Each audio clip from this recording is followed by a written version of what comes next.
What's up, guys? Welcome to the first ever episode 59 of the Kind of Funny Gamescast. As always, I'm Tim Gettys, joined by the coolest dudes in video games, Colin Moriarty and Greg Miller. And for the first time ever on this show, we have the one and only Jeremy Dunham. Hey, thank you. Thank you. I feel really honored right now. I feel like I'm in the presence of some legacy shit going on. You know? Dunham gave me my job. Yeah. Got me started on all this. You wouldn't even be in the spare bedroom if not for him, Tim. It's like Grandpa has come home. It's great. And Nick's not even here. That's weird.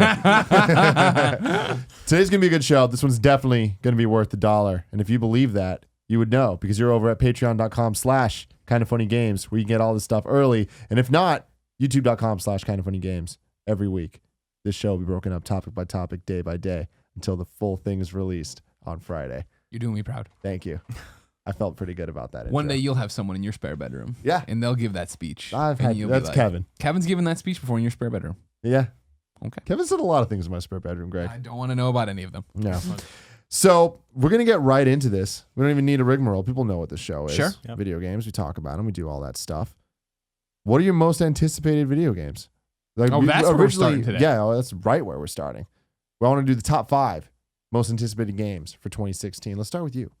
Jeremy Dunham. Oh, man. My creator top 5. of Rocket League. Not creator of Rocket League, He no. made Rocket We League should do all by one at a himself. time and go around the table. I think that'd be more fun, personally. That's a good call. I don't have them in particular order, so. Oh, yeah, are we in ordering them? Should we No, order them? No, let's just throw Okay. them out there because I have a feeling there's going to be a lot of overlap. And if there is overlap, Colin had the idea that we should come up with more than 5 so we can. I have overlap. 10, so there's no overlap. Okay, I got a whole bunch, Personally. too. We'll be fine. Well, the first one for me is The Division. I've been waiting for that game for a long time. It looks great. A lot of people at work are anxious to play it. They're involved in the beta. I love the atmosphere. It's basically like The Last of Us in a giant multiplayer setting. So I think for me that is the most intriguing multiplayer game outside of Rocket League that I've seen in a while. I just because there's that undertone of story going on, even though it doesn't really have a story. Which, by the way, it's a Tom Clancy game. Mm-hmm. Story would be good. There's a story. You get to play single player and run around and do stuff. Yeah, but it's I don't know. There's a certain point, and again, I'm old, but there's a point in my life where I just expected a lot of narrative on all my single player games. That's faded away though. Yeah. You know what I mean? That is I being old school. I mean, that's not how it is anymore. My number one was The Division as well, and I think it's stupid that we can't do it. So I'm just gonna talk with Jeremy during his. You can talk. You piggybacking can it. do that. I just feel like you No, talk it's about fine. more No, games. give 5 honorable mentions as always. I will. Cool. I will give honorable mentions to anything that's it's not like, and I mentioned. like that you have 10 on your list. You're gonna go through all 10 of them, of course. Well, You're not just maybe. gonna We'll give see. them all We'll see 5. what happens. No, I mean that's what I'm stoked about for The Division is the ability to go in there and play by myself and earn XP and grind out this character and then take him into the dark zone and go play with friends and go see what Scott Lowe's up to or whatever, kick it around. Yeah, I just like the fact that it's yet another post-apocalyptic game, but it's a different take on it, and I actually like games that take familiar tropes and then try to do them in a different way, especially bringing in something as fun as multiplayer is if you have the right group of people. Sure. And that's what it is for me. Like, you know what I mean? Like, I think when I look at this, it seems like the Destiny I would have wanted. Third person on Earth. You know what I mean? Like, I don't like space. You know what I mean? All these fake purple people, whatever. But in New York, in this post-apocalyptic world, sure, of course I'm in for that. And in third person. You know what I mean? I'm gonna remember Make that. my character look. I'm gonna remember that you don't like space when one of these games comes up that inevitably has. You know space. it. Oh, I've said this before. There's exceptions to the rule. I'm sure. Dude, that's just I'll never understand that. I get people not liking certain things and you're not liking fantasy or not liking this or that, but not liking space just as a general idea is kind of weird. Takes it out of you. just like look things at this guy who speaks my language but is a floating squid. Cool. You But would your favorite superhero is an alien. Who came to Earth and adopted the United States in middle of America values and identifies himself more with Clark Kent than Superman. When Superman's an alien and Kryptonian, that's when I lose interest. You wouldn't like my game idea then. One of the game ideas that I've been half joking pitching around the office is to do a real-time space travel game. So it takes 9 years to get to one. Exactly. So it's really just stars and you're just launching from the Earth and you're taking off and getting as far as you can, but it's real time. Okay. So it's basically a race to see who can get to the moon first and then Mars and keep going. It's a terrible idea, but it's one. Sounds a little bit like Tharsis. Yeah. Well, but terrible. I like how even you don't like the idea. I don't. I just like to bring it up because a part of me thinks that somewhere out there, somebody actually might be interested in that kind of game, especially if you made it kind of social and you put some leaderboards. How far did you make it?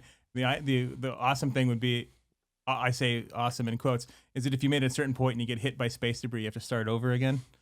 That to me, I think, would be the ultimate in proving people's dedication and to see just how nuts they are. Yeah. It's probably just me. It's not Next crazy. level It's not a permadeath. crazy of an idea. Yeah. By the way, The Division I think is a great choice. Yeah. I'm excited to get our codes and start playing it as soon as possible. Don't know when they're coming through, but the game looks awesome. I will not probably be playing it online very much. I might try it a little bit online, see like how it is. But I agree with you. I think the setting and the story, or at least the perceived story, or the suggested story, is very cool. New York City in perpetual Christmas because of the Black Friday And it's plague huge. or whatever. And it looks like it's all of Midtown Manhattan, so it's several miles. And I don't know. I think it's cool. I mean, a lot of games when you really step back and think about it, a lot of games actually don't take place in New York. So it's like, you know, it's cool to have post-apocalyptic New York is ripe for storytelling, and so I'm excited about it too. I hope it's good. Been And I doing think it it's in going to movies be. for years. Exactly. Yeah. Yeah. Your turn. I mean, I'm just gonna steal y'all, motherfuckers. Uncharted 4. Of course. Like the thing is, making my list, it is the number one that I'm most anticipating, and I Sure. think it's because it's soon. We know that it's actually coming, so it's like, yeah, I can talk about Kingdom Hearts, or I can talk about these games that I've been waiting for fucking years. But it's like, yeah, right. You know, this is something that I know is gonna come, and I know I'm gonna love. Like, I feel like. Did you watch the story trailer today? Yeah, I did, and I'm super stoked. Looked about it. awesome, right? Yeah, it's like that's exactly what I want. That's what It's I like, want. as bad as that game can be, that's still amazing. Like I can't imagine the game not being, you know, It's going to be exceptional. Everyone. yeah, knows that. exceptional. Like that's the thing. Is like at worst it's exceptional. So I'm super stoked for it. I'm excited that it's soon and that like we're getting to the point where it's like what 2 months away now. Yeah, April. That's like, man, we're about to hit that. Yeah. It's been a while since I've had a game that I've been like a AAA game that I've been like super stoked and super excited for. That's like, why I'm I've been so playing, like, sad. Fire Emblem and all that stuff. I'm but that's sad, not- you know what I mean? Like today during the trailer, like when it kicks up with the music, like haunting, like I was saying, a whisper on the wind, like it got me like not choked up, but sad that it's almost over, that this is the end of Nathan's story and that we've been around this long. And you watch the thing, and I thought it was surprising they put Elena with the baby and they showed her with the baby on her hip. But it was exciting. It was what I want. You spoiled Golden Abyss for me. You're gonna do that? Yeah, sure. I like seeing all the characters. Like I like that there was so many characters that we don't know who they are. Yeah, I think exactly. That's something that Uncharted's so good at is each game has its kind of cast, Yeah. and everyone loves Uncharted for the characters. And I think that that's not just the main characters, but it's also the supporting and the Yeah, villains your and Cutters, your this- Chloes. Exactly. And And this, it's like I like that it's not just the same people. Again, maybe they'll make appearances here and Sure. there, but I like that there seems to be a new cast. This, and it looks I'm like sure they it's a can have hookup to moments. Drake's old life, right? What Yeah. him and Sam were up to before. And of course, it looks beautiful. You know what I mean? Like, even those quick montage moments today, I was like, shit, that looks better than you'd expect it to, and you expect it to look awesome. Exactly. What about you, Greg? Opening my list here now, since I can't double up on anything. You Of can course, double up on everybody. I'm number just one trying to was introduce the- more games. Number one was The Division. Number 2 was Uncharted 4. But wouldn't it be Number more 3. Wouldn't it be more interesting to talk about more Number games? 3, which is my number 1, is Persona 5. Mm. My number 1 pick now is Persona 5. Can't wait for Persona 5. Got a little tuxedo mask. Got to run around. Because that's the thing. I love Persona 4, of course. Jeff Haynes, of course, started me down this path with Persona 3. Yeah. Literally. And now to see it build to this point where Persona 5 is going to be fucking huge. It's going to be insane to watch this game come out and dominate people and have them be so into it. But even when we saw that first trailer for Persona 5, it wasn't what I was expecting it to look like, right? I'm so used to Persona 4. I'm so used to Persona 3. To see it when you're running around and you're jumping from chandelier to chandelier, and it's like this mix of Catherine's, visuals, but obviously up-res and this, that, and the other, and you're running around like the style of the trailer, and I'm like, fuck yeah, this is going to be amazing. Because that's another thing. Like, I can't wait for Uncharted, obviously. Uncharted's more of what I want. Persona's more than of what I want. And the thing about it is, like, Uncharted's gonna be done in a weekend, if that. You know what I mean? Like, we're probably gonna get it, and I'm just gonna destroy that game. Yeah. Then I'll come back and destroy it for the platinum or whatever, and then be sad that it's all over. Whereas Persona's gonna be with me for weeks and weeks and weeks and weeks. You know what I mean? Because it's gonna be long. Yeah. As always. I feel like the game's been really quiet. We haven't heard anything for which is a good. long I want time. that. I don't need to know anymore. You know what I mean? It's Persona. It looks cool. All right, great. Hit the date this year. Yeah. They'll hit it. They'll come out this year. I know. All right, Colin. Bust it out. The glasses. It's time. It's my favorite part of the show. Mass Effect Andromeda, which Greg is not allowed to be into I because he am on doesn't there. like space games. I'm Colin. I don't like superheroes. Batman's cool. I like Batman. I like Dark Knight Rises. The best I always film made the ever. caveat that I like Batman. Mm-hmm. 'Cause he's a You know different- that I like he's a Mass different- Effect. he's a You different young know man. that Mass Effect Andromeda was number 5 on my list. What Pulling up the rear. Now, I'm not convinced Mass Effect Andromeda is actually going to come out this year. I hope it does. Of course not. But I'm super excited to see what they do with Mass Effect. I think Mass Effect 3 was a fantastic game. I think the games got better. I know that's not a very popular opinion. But I do miss the role-playing components of the original Mass Effect. I think that there were a lot of babies out there that complained way too much about the original Mass Effect and had a lot of that shit stripped out of Mass Effect for Mass Effect 2. Mm-hmm. Mass Effect was a game all about the minutia. It was all about the little things, and that stuff was really removed. And we know that the mate goes back in the game, and we know all this kind of stuff that's different now. I think we've like heard a bunch of interesting things about it. So, or at least those were the compelling rumors. So I want to see how the game does and what the story is going to be. And ultimately, as I've said before, I am convinced this trilogy will connect back to the original Mass Effect and back to this galaxy. And there will be some sort of story component that will connect the two series, whether or not saves can be crossed over or whatever. I don't know like what's going to happen. I don't think saves can, because that would be the telltale sign. You know what I mean? Right. That would be. But they might not do that kind of stuff until maybe the third game, and then say like, go back and maybe carve out some other shit, or what choices did you make similar to the Wii U version of the game when you couldn't, or the PS3 version of Mass Effect 2, because we didn't get Mass Effect 1 until later. But I'm super interested to see like how the series evolves, but how it also goes back to its roots and like really gets back to being a role-playing game again, because that was one of the unfortunate things, is that even though the game I think mechanically got better, I think the story was very good. I loved how the original Mass Effect, or Mass Effect 3 started, on Earth, and you go to a lot of familiar places, and Earth being destroyed basically in the very beginning of the game. Spoilers for anyone who's played Mass Effect 3, you've had plenty of time. I want them to get back to the roots of what made it a role-playing game, and not having a finite amount of experience as you did in Mass Effect 3, and not having kind of stripped out systems that I think cater to more of a casual gamer. And I don't think that's what Mass Effect was about. And I don't mean that as an insult. I just mean that we need it to be a role-playing game again. And I hope that they do that. So I'm super interested to see how it's been incubating for a long time. I think the game's going to be very vast. I think it's going to be very grand. Super excited about it. Just hoping it hits this year, but I just don't know if it's really going to or not. First Mass Effect is still my favorite one. It was it was such a traditional BioWare RPG when it came out. It just reminded me of all the other ones that they had done just in space. Your favorite place. But I don't know. Andromeda, I think, even though I'm looking forward to it, doesn't make my top 5 list, simply because I'm so far behind. I still haven't even played 3. And so I want to get sorry, I spoiled it for you. It's all right. I was ignoring It's on Earth. But there's this weird part of my brain that shuts off that if I haven't played a game in the series, that I'm not allowed to look forward to the next one. Sure. Because I'm afraid that I'll ruin the experience that I haven't had yet, as bizarre as that sounds. Mm-hmm. So I want to look forward to that game because I've always liked the universe and I like the characters, and I think those guys make fantastic RPGs, but I've got to wait. So I probably won't be able to catch up with you until 2 years from now or so. No, fair enough. enough. To play 3. Mass Effect 3, I'll be interested to see what you think of 3. It's a very divisive game. 2 is so fantastic, I think, from a storytelling perspective, that I think some people were really hard on 3, but I do think it's a situation where it's a hard game to follow up. But I think if you really look at it like from a bird's eye view, it's a better game. It just, on a systems level, it's not a role-playing game anymore at all. Mass Effect 2 is the best, I thought, and I hope they go for that with Andromeda. What's next on your list, Jeremy? Outlast 2. Ooh, that's a good choice. I love horror games in general. They take me to another place that other games usually don't. And those guys really know how to make horror games very, very well. Mm-hmm. A part of me wishes I was saying PT, but Yeah. I know. but they fantastic. The atmosphere. I love the fact that they're going to a more traditional, scary place like outside in the woods. That's really interesting to me. Mm-hmm. I love the style they have, and even though it's sort of established with all the night vision, all that, it's been used in a lot of other games. They do it very, very well. Yeah. And I love the fact that even me, someone who's been watching horror films before I could talk.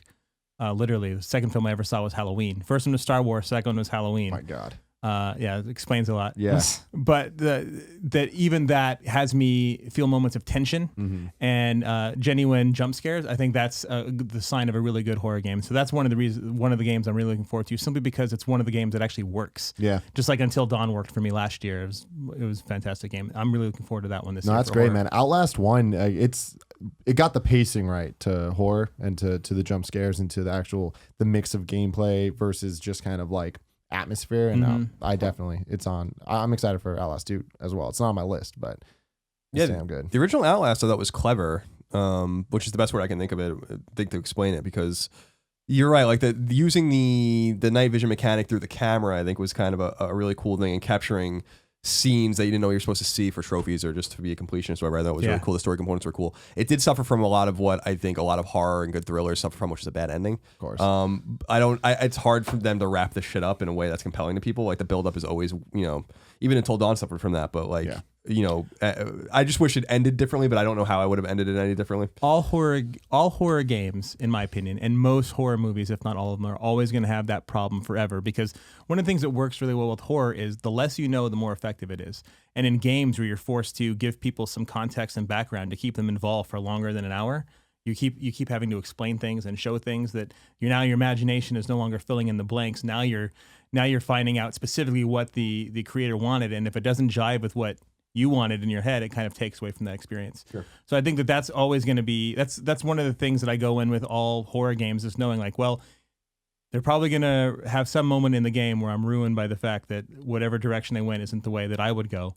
But I just love the fact that I can still be caught up in a particular moment, and that moment, well, that the memory of that moment overshadows everything. Like the first time in the first Outlast, when you're first going up the window, and you get in, and a couple seconds later you turn that hall, and there's that jump scare you're not expecting, because up until that point it's quiet and eerie. That one little moment still is memorable to me, even though there's a much bigger game beyond that, just simply because of that one way that it hooked me. And so I think that's the way I approach horror games, is what are the moments that really kept me coming back, like the dog through the window in Resident Evil, and the first Silent Hill, when you're walking down that alley and the camera changes just so uncomfortably and you're like, what the hell's going on here? Right before the babies start running out. So yeah, that's what it is about horror games that I enjoy. My favorite genre is and will always be platformers, specifically 2D platformers. So Cuphead coming in at number 2. It was a race between that and Uncharted for number 1, because I'm really excited for Cuphead. The one thing that I'm waiting to see is if it's only boss battles or if there is more actual platforming to it. And like I people keep telling me like, oh, they show platforming stuff, but I haven't seen any of it anywhere. So I think it is just boss fights. But even if that's true, like I'm still so stoked for it. I love the look of that game. I love the whole point of it, what their goals are. It seems like they're just nailing. So I'm very, very excited to finally actually play through that thing. I like how it looks. Love the style. Looks way. From the playing of it, I'm just like, this is way too hard.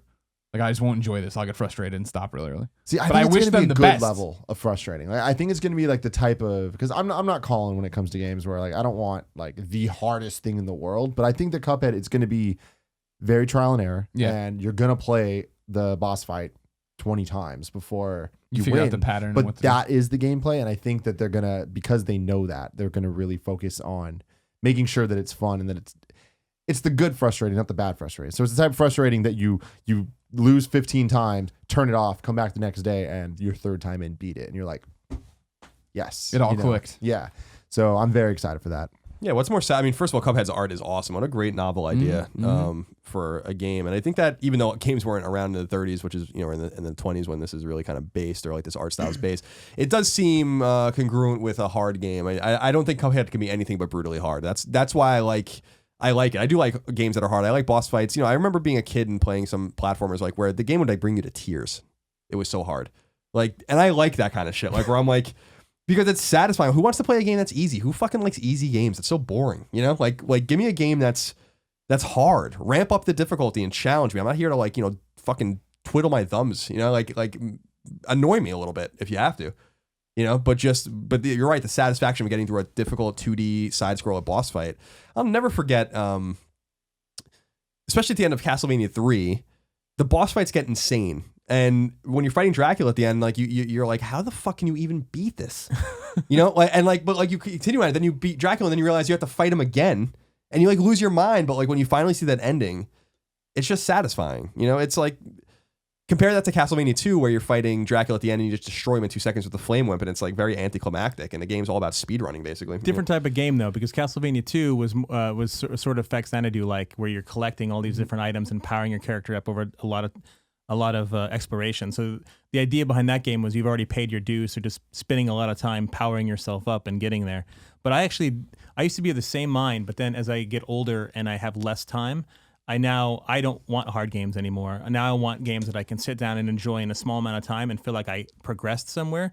Like in the past when we were still in the media together, I loved hard games. I reviewed Devil May Cry 3, and that game on hard mode was crazy, and I loved that stuff. But now, when I've only have an hour of playtime, I want to be able to sit down and feel like I've gone through an entire chapter of something or 2 levels of something. And so to me, time is the great enemy of a difficult game. And that's why when it first came out, I loved something like Alien Hominid. And now when I sit down and my daughters show interest in wanting to play Alien Hominid because I see it in my library, I'm like, I don't want to play this right now. Because we're not going to get very far. Yeah. Right. And I just feel like the time is so valuable now that hard is in the way. But Cuphead, ironically, Cuphead was also on my top 5. Oh, that's great. I mean, it reminds me of Shovel Knight a lot, where Shovel Knight's hard, but it's not hard. Yeah, Shovel Knight could have been and should have been way harder, I think. But see, I enjoyed what it was. Like, to me, that's perfect. I think Cuphead's going to be a similar vibe to that, where maybe a little more challenging because it's more boss focused than, just platforming. But I like it where it's challenging, not brutal. Right. Yeah, no, I respect that. And not every game has to be like that. You're not playing Gone Home for any difficulty. You're playing it for the experience. So I think that there's something different to that. And I like games that have scaling difficulty so that you don't have to worry about those kinds of things. I always ramp up my Call of Duty campaigns to veteran because I think it's the most interesting that way. But to your point, this year I haven't even played the new Call of Duty yet, and I'm actually just playing it on normal or just to get it out of the way because I know I don't have the extra 10 hours that's going to add on to it as I crawl pixel by pixel or frame by frame through these fucking stages because I can only get hit once.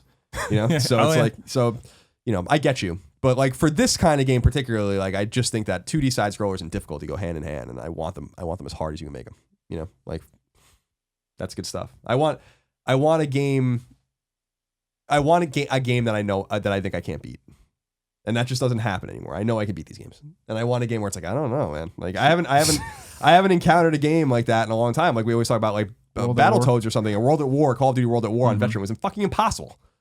Like it was just impossible. The people have done it, but like I did it. The grenade spam in that game and the monster closets in that game are insane. Yeah, and the videos of people on YouTube just running through the stages to hit the next checkpoint, not even fighting anything. It's the funniest shit I've ever seen in my life. It's so hard. I have OCD in some would say severely, but I have to get all of the achievements in a game or trophies in a game if I'm playing it, or at least attempt to, and that was one of them. So that was me. I kept trying to run through the checkpoints when I was going for that in World at War, and I never got them because they had online achievements that were messed up, so I never even got it. But in my head, I was going through it, and it was a nightmare. I hated it, and that was one of the games that pushed me over the edge. That's the last game I think I played for trophies where I'm like I can't. Like I remember like the grenade icon would appear, and then like 5 more grenade icons would appear, and then like another grenade, and then everything just explodes. I'm like, what are you supposed to? You couldn't move. It was so badly programmed in that respect. Yeah, but I digress.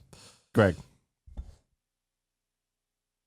Number 5, which is really my number 2. Got it. Okay. Because of your restrictions, Yes. Timothy. Uh-huh. Lego Dimensions, the next generation. Whatever comes after May 10th. That's all we know. May 10th, Wave 5 comes out. What's Wave 6? Is it Lego Dimensions 2? What else is happening? We've been promised that our portals will work for 3 years. I am ready to see what happens next. Harry Potter. Guaranteed. It has to be, you know what I mean? But do they put out another disc, or is it just more level packs with Harry Potter and stuff in there? How are they going to play this one? Very interested at the business model. And here's what I'm going to say. Clearly, Ghostbusters is a huge Lego success. I got the Firehouse in the room. I got the Ecto 1 out there. I got the level pack out there. Kevin and I dressed as Ghostbusters and played it. They were in the game, right? What does this mean for this female Ghostbusters crew? We've already seen the little minifigs of them out there. We've seen their Kevin, not our Kevin, their Kevin riding the little Ecto 2. What does that mean for Lego Dimensions or any Lego game, period? What does Star Wars mean for Lego Dimensions? I thought when Disney bought up all this stuff, put out Disney Infinity, put Star Wars in Disney Infinity, I'm like, well, no more Star Wars on Lego ever again. And then here we are, Force Awakens, Lego game. So what does that mean now for getting them into Lego Dimensions? Is it possible? Am I allowed to dream that might happen? You want that BB-8? I want BB-88. You said it wrong. I want Watto. I want Kylo Ren. I want all of my favorite Star Trek guys in this game ready to go and do their thing. And I don't mind if they're just level packs. That's fine. It's just what could possibly be coming is the excitement here. You know what I mean? What the fuck could else happen? Because we've had so many good things. It was successful. We saw it do well. What does it mean now? What's the next level pack? I'm excited for the future of Lego Dimensions in 2016. Well, it's Warner Brothers. They have a lot of stuff in there. So. Yeah, but I mean, like the thing is, I'm surprised. Like the big thing is, and if you saw this on Twitter, Neil Druckmann was playing Lego Dimensions and said, how do I get Uncharted in it? And I hooked him up with TT Games. Will that go anywhere? Who the fuck knows? But Uncharted in Lego Dimensions? Come the fuck on. You kidding me? That'd be cool. Yeah. I think you'll see Suicide Squad. Simply because it's WB and or at least some of the characters, they might not want to use the phrase Suicide Squad on a kid's game, but you might see like Harley Quinn. Harley's already in it, not movie version. Right, That's the big thing is like being a big, comic book nerd and everything, DC nerd in particular, is that, I hope they do where, all right, cool. And there's also, we already have the DC universe. There's already a DC portal to get to, but now here's the DC cinematic universe. And that's when you can put Aquaman, Batman, all these different guys all in that there. stuff. Yeah. Armored Batman stuff. Yeah. I will fucking lose my mind. Colin M. Horizon Zero Dawn. Yep. Is definitely a game. I think this will hit in 2016. I think this is going to be the big fall game on PS4. And what can be said about it? They've been real quiet about it. I think that's good. We have a little bit more to learn about it. We don't know how the systems work. We don't know how customization works and what the world really looks like and how the flow of the game goes. But the combat that we've seen so far is dynamic.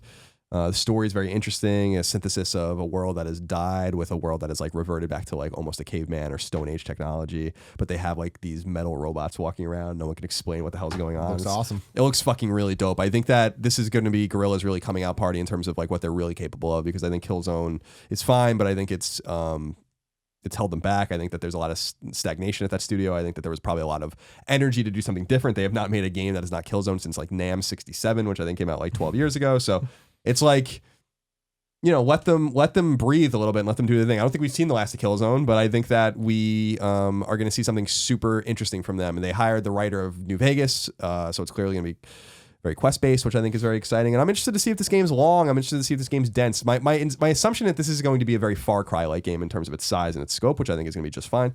So it's not going to be like The Witcher or Fallout, which is fine. But we only saw one portion of the game, those little dinosaurs that you have to like kind of get some scrap off of, and then you fight that big dinosaur creature. And I saw behind closed doors, and they showed it, to everyone in Paris and at E3, and like they show you just different ways to do that part. And I think that that's really cool, and I hope the whole game plays like that. So I think Horizon's going to be really big. Like I think that if Horizon turns out the way it should turn out and is what it is in this period of open world games, in this period of third person role playing games being very big, this could be the next Uncharted in terms of like a huge franchise for them, if it is as good as it seems like it's going to be. And they have to really nail that. And so I think that they should take their time and not hit 2016 if they don't think they're going to be able to do that. But I'm so excited about Horizon. I think that this is a huge trump card for them over at Sony. Looks fantastic. I love the art style, and I like the fact that they are doing something other than Killzone. Yeah, because you get stuck when you get stuck doing the same game for too long, and you just feel like you're creatively stifled. At Zipper, when I was there, the studio had been working on nothing but SOCOM games for a long time, and then we moved on and did MAG. And even though MAG wasn't a huge departure from SOCOM, it was different enough to where it felt like a completely different game. And it was in a lot of respects, but it was still military based and themed and shooter. But just being able to stretch your legs in any creative sense whatsoever after working on a franchise so long usually brings such an excitement to it that it's hard to hold it back, and that usually gives you really good results in the type of game that you get. So I'm really excited to see what they're going to bring forth. The game looks awesome. I'm really excited about it too. When I saw that trailer, when they first revealed it, I was like, I want that game. I want to play that game. Yeah. I'm not an open world guy. I'm like, that doesn't look like my type of game, but that looks like my type of game, which excites me. Because I remember seeing the trailer and I was like, this looks fucking cool. And it also doesn't look too big. I'm like, this looks manageable and I like it. I'm going to die. It's going to be interesting to see when you get on that map and get quests and how it all works, shakes out and where it goes. Yeah. What's next on your list? I don't know if it qualifies because I don't know if it's coming out this year or not. But because, I'm not up to date on the release dates as I used to be. But Detroit used to be a walking database. Yeah. I used to know all of them before, but that's because I looked at them all the time. And I would create the list for you guys like a weirdo. But Detroit Become Human to me looks really cool. I love story-based games. I love games that put you in a character and say, now experience it through their eyes. They're not. It's because a lot of games nowadays they put you like Fallout, and they put you in a world where you're essentially the character and you're changing how everything happens. And this one in that game, you have some really good storytellers putting you in a very good looking environment, telling you to experience this, albeit familiar story of the robots versus the humans. But it just looks really intriguing to me. I like the fact that they're I don't know. They pulled on the right heartstrings for me when I've watched Sure. the trailer. The extended trailer that they released last week. I just brought my wife. I'm like, take a look at this. Look at this. This is that demo we saw of Kara from Forever ago. however long on PS3. Yeah. So yeah, I mean that game to me, I think, especially coming off of Beyond Two Souls, which I thought was not the strongest A game misstep for compared them, I to thought. Heavy Yeah, Rain. Yeah, I would really like to see where that game goes because those guys know what they're doing. Way back when I reviewed Omicron, the David Bowie game that they worked on, and I was a fan of that. And so they definitely know what they're doing.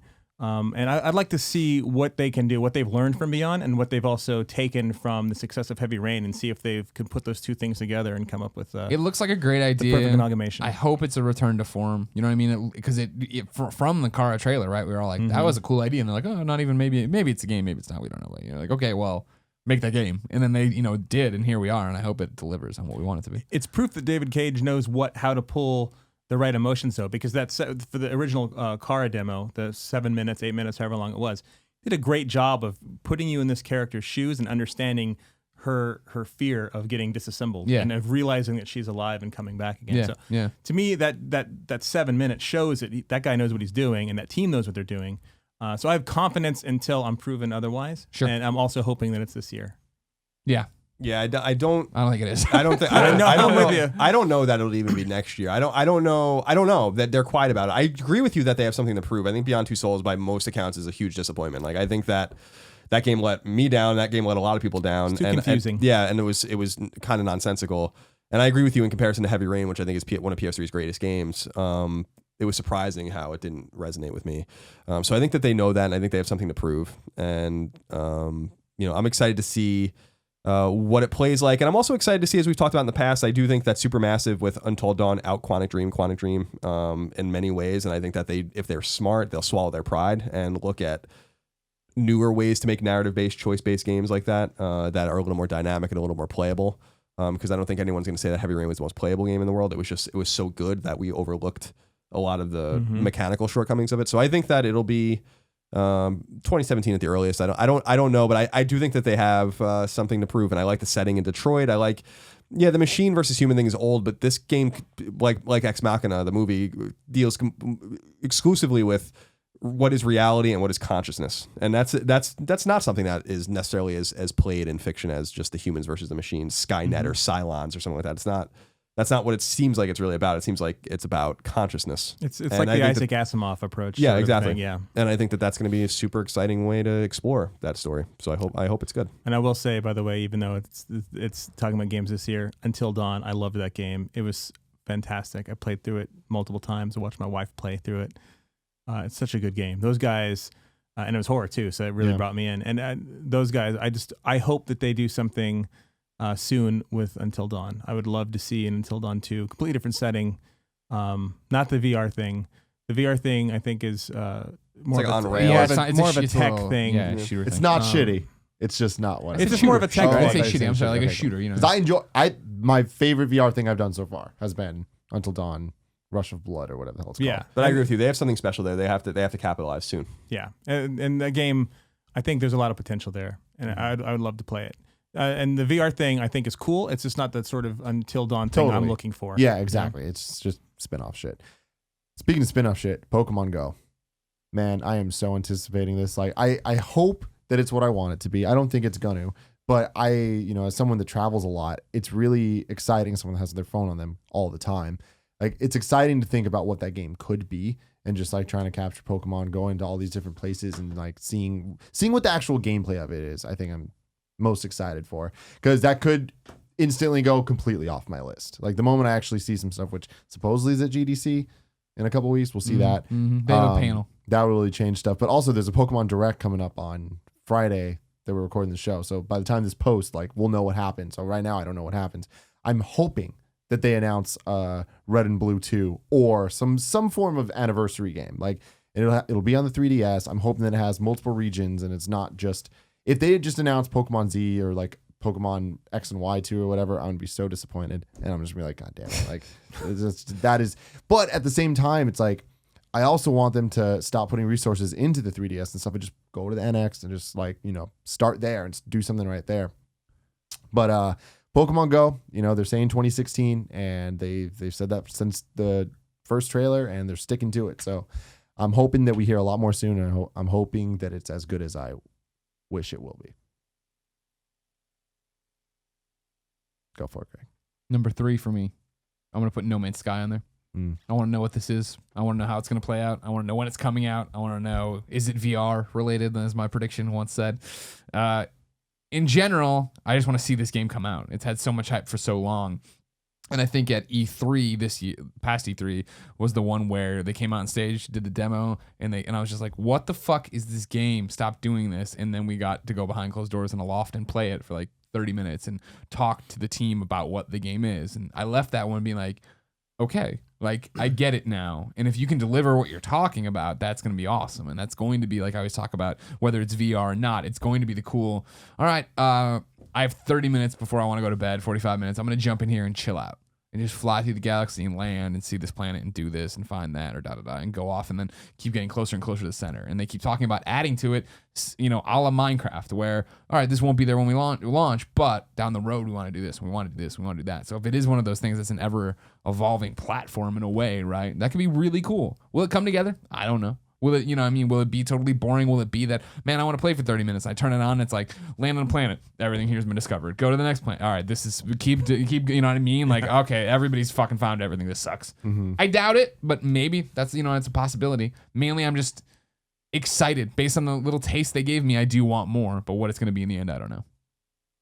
I'm looking forward to that game. Yeah. I think the challenge they're up against is the one that you cited exactly. It's that there's been so much buildup for it for so long that there's already these unrealistic expectations about what this game should be, and it can still end up being a very, very great game, and which is not proper English, but it could still end up being incredible. And just because it's had so much hype and kids are still going to be build up, that it wasn't enough. Right. And that's the problem that you kind of run into with talking about a game for too long. Mm-hmm. Is expectations get ahead of reality. Yeah. It's so I'm wishing those guys the best, because I want to play that game too. Yeah. But from my standpoint as part of a game developer, I'd be worried that doesn't matter how good it gets, that people aren't just that they're gonna say that it didn't live up to its potential no matter what. Yeah. Yeah, it looks good. I agree with you. It's going to be a victim of hype, though. Yep. I think. Next up for me, Homefront: The Revolution. Love the original Homefront in terms of storytelling, in terms of its setting. This game is just tangentially, if not even really at all, related. That's why it's not Homefront 2. Different studio. Chaos obviously made the first one, and they're not together anymore. Dambuster is the one that's doing this one in the UK. Game takes place in Philadelphia, which I think is a really cool setting. I can't think of a single game that takes place in Philadelphia. So I like that setting, and also I think is a connection to the American Revolution and Rocky kind of like Legends. the origins. Rocky Legends, thank you. That takes place in Philadelphia. That's a good point. I like the contained open world nature of the game. The original Homefront was short. The campaign was short. They obviously ran out of time and had a lot of internal dissension when they were making the game. So the campaign was only about 5 hours long. But there was these moments of like weird greatness in the game that I think were like really cool. Like when you're fighting through basically like a Costco. Like I was like, this is kind of funny. Like, these guys like set up shop here because there's like so much shit here. It makes sense, Or you're fighting just in the streets or across like a bridge, and I don't know. I liked it. It was hokey and weird. It reminded me a lot of Red Dawn. That John Milius was involved in some way with the game. But this particular one takes more of a step-by-step approach in terms of like you're going to take over this part of the city, and then you're going to do these side quests, and you have to destroy these cameras and these patrols and do all these kinds of things and play like it's a Far Cry game or like it's a Ubisoft game basically. And I think that's exciting. I think it looks fucking cool. And the thing is that this game has been in development for a long time. Crytek was working on this game and they kind of fell apart. And so who knows what's going to happen. But after what happened with South Park: The Stick of Truth and all the stuff that happened with THQ and with Obsidian making that game, and it was in development hell and it looked like it was going to be like shit and stuff, and then it came out and it was fucking awesome. You have to kind of keep an open mind that these situations do sometimes work out. They don't often work out, but they sometimes do. So I'm hoping for the best for this game. And then we'll kind of see what happens. But I'm super jazzed about that game. Mm-hmm. Good pick. Fourth pick. Fourth? Oh, that is Lego Star Wars Force Awakens. I love that movie so much. I saw it twice. I know it has its issues because of how close it is to the first film, but I didn't care. I enjoyed it. My family and all these enjoyed chicks. Ew. And it's a good game that I can play with my daughters who love Star Wars, and they really liked Rey and Finn. Mm-hmm. Everywhere I go, they're asking me for Rey and Finn stuff. And you're like, they won't make Ray stuff. We have Tweet about it, Ray honey. stuff. We went to Disneyland and bought some Ray stuff. Nice. And but the fact that I can actually play these games with my kids now that they're getting to the age to where they can play the games that I used to play, because way back in the day, I'd play Lego games like crazy, and the first one was Lego Star Wars. Lego Star First Wars. time they showed it was at Comic-Con 2004, maybe. A long time ago. Yeah. And I would play those games religiously, and now that I can bring my kids into it with a movie that we saw multiple Sure. times together, And have them I'm be just good looking at forward it. to Yeah. Not just be some dumb kid running off the corner. Like, "Gosh, Well- you help me with this Switch. We both need to stand on this. Exactly. But like right now they're playing Goat Simulator, which is also a really good game. Classic. Yeah. But they're looking for sort of something that they're also familiar with. And Sure. Star Wars, when I showed them the trailer that's coming, that was Legos and Star Wars. They went Yeah. nuts, and that as a parent made me really excited. Yeah. You're That's doing so something cool. right. That's one I'm looking forward to. Final Fantasy 15. Oh, It's yes. finally happening. Oh my God. This year.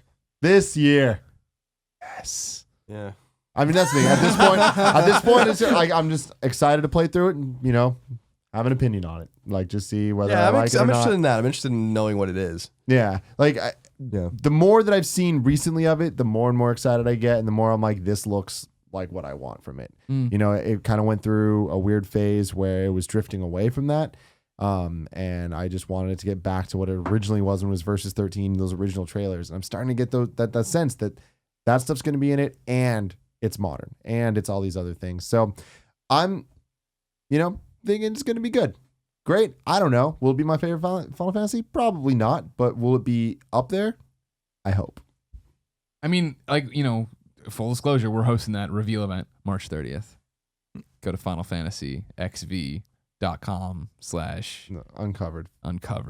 Just Oh, Google yeah. Final Fantasy 15 event. We're hosting that event, and so I mean, like, that's it. But it's like, since you guys have first talked about it, I'm like, driving around in a car with your bros. Well, I can get behind that. And then I watch. I'm like, are these gods coming down? I don't know what's happening, but it's interesting. You know what I mean? It's awesome to see your excitement with it, the other people's excitement with it. I do think I'm gonna try it because I try just about every Final Fantasy. Will I stick with it? Who knows? Yeah. I think there's more of a chance you'll stick with this than ever before. Because now But you know how much I love that because of underwater Persona, soccer and because game. of oh my God. Don't hate on Blitzball, bro. All right. Blitzball is life. Sorry, bro. Alternate soccer games have their place. But yeah, no. At this point, Letting it's you know. it's looming. You know what I mean? It's Yeah. there, and it's like we've been waiting for it's so time to long. put up or shut up is the main Exactly. thing, right? So I'm Yeah, like, yeah. all right, cool. Give it to me.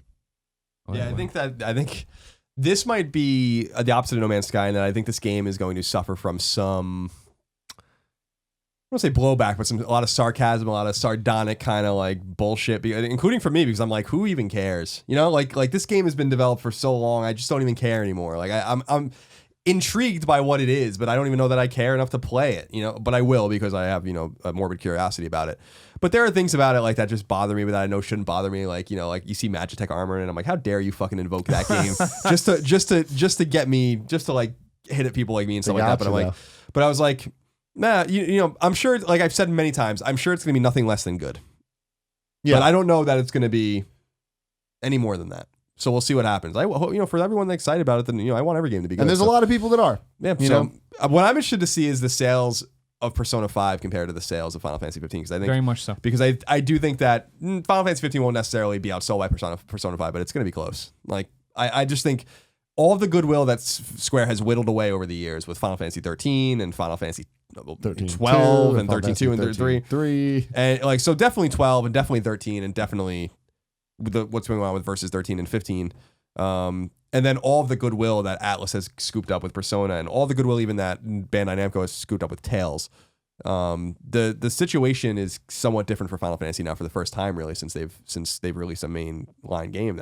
Final Fantasy just isn't the shit anymore, And I think people are just looking at Square Enix's Japanese outlet or operation with a little bit of a more skeptical eye after what they did to Dragon Quest and what they have done to Final Fantasy. And Dragon Quest 11 seems like it's going to be a return to form, thank God. And I just want Final Fantasy 16 to just be a return to form.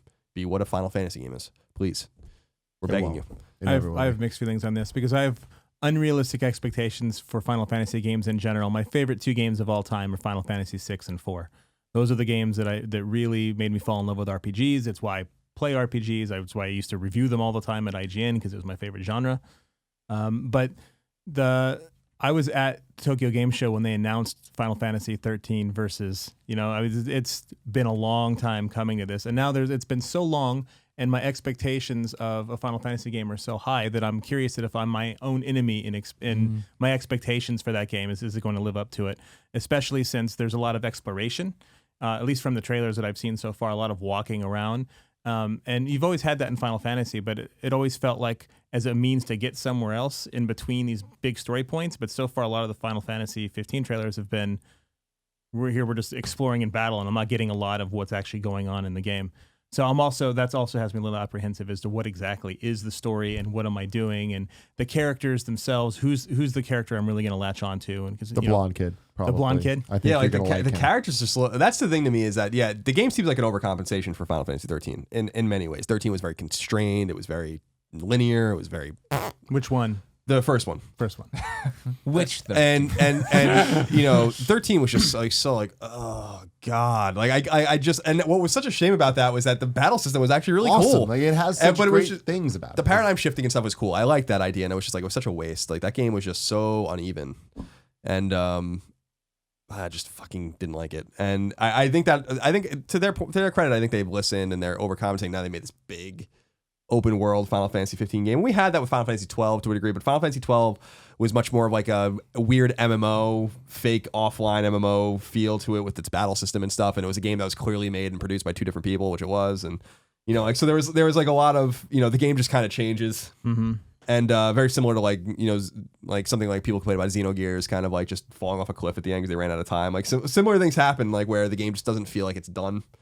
So I think that they've taken their time. The game's going to be a full package, and I'm interested to see what it's going to be. But it's more out of morbid curiosity. It's going to be Kingdom Hearts Final Fantasy. Like that's what it is. So it's not going to be Final Fantasy. It's going to be a Final Fantasy in the vein of a Kingdom Hearts. Well, thank God they named it Final Fantasy. Isn't Kingdom Hearts 3 going to be the Kingdom Hearts game? Yeah, well, that's going to be whenever just the that Kingdom comes Hearts. out. But this, I mean, when you look at the gameplay of this, it's like it looks like Kingdom Hearts gameplay, and it seems. I mean, yeah, it's like a little bit more Final Fantasy-esque in terms of the speed and stuff, but like it's way more action RPG than RPG. Yeah, yeah, it's true. We got a couple more on the list. Where are we at, Greg? It's my fourth pick now. Okay, Tacoma. Everybody knows I'm a Fulbright fanboy. I ain't afraid to say it. You get your drink, Christmas duck.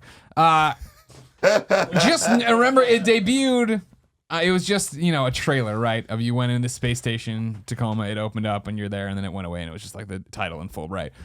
That was all I needed at that moment to say, well, yeah, here we go, game of the year. I'm all set. I'm locked in. Great. But then to hear when Steve came through to talk about it, right? And he's talking about how you land on the space station, you go in there, and you have to go through basically like the security cameras, but you're living in them. So you're in one room, you hit play, and you see everybody talk and move, but they're all independently moving. So then you rewind it because you saw some guy walk off over there. So you rewind it, hit play, and then follow him to see what he's doing to piece together the story that way, and rewind it and follow the other person over there. And like, wait, there's only 5 guys here, but there's 6 or whatever on the station. I made that number up.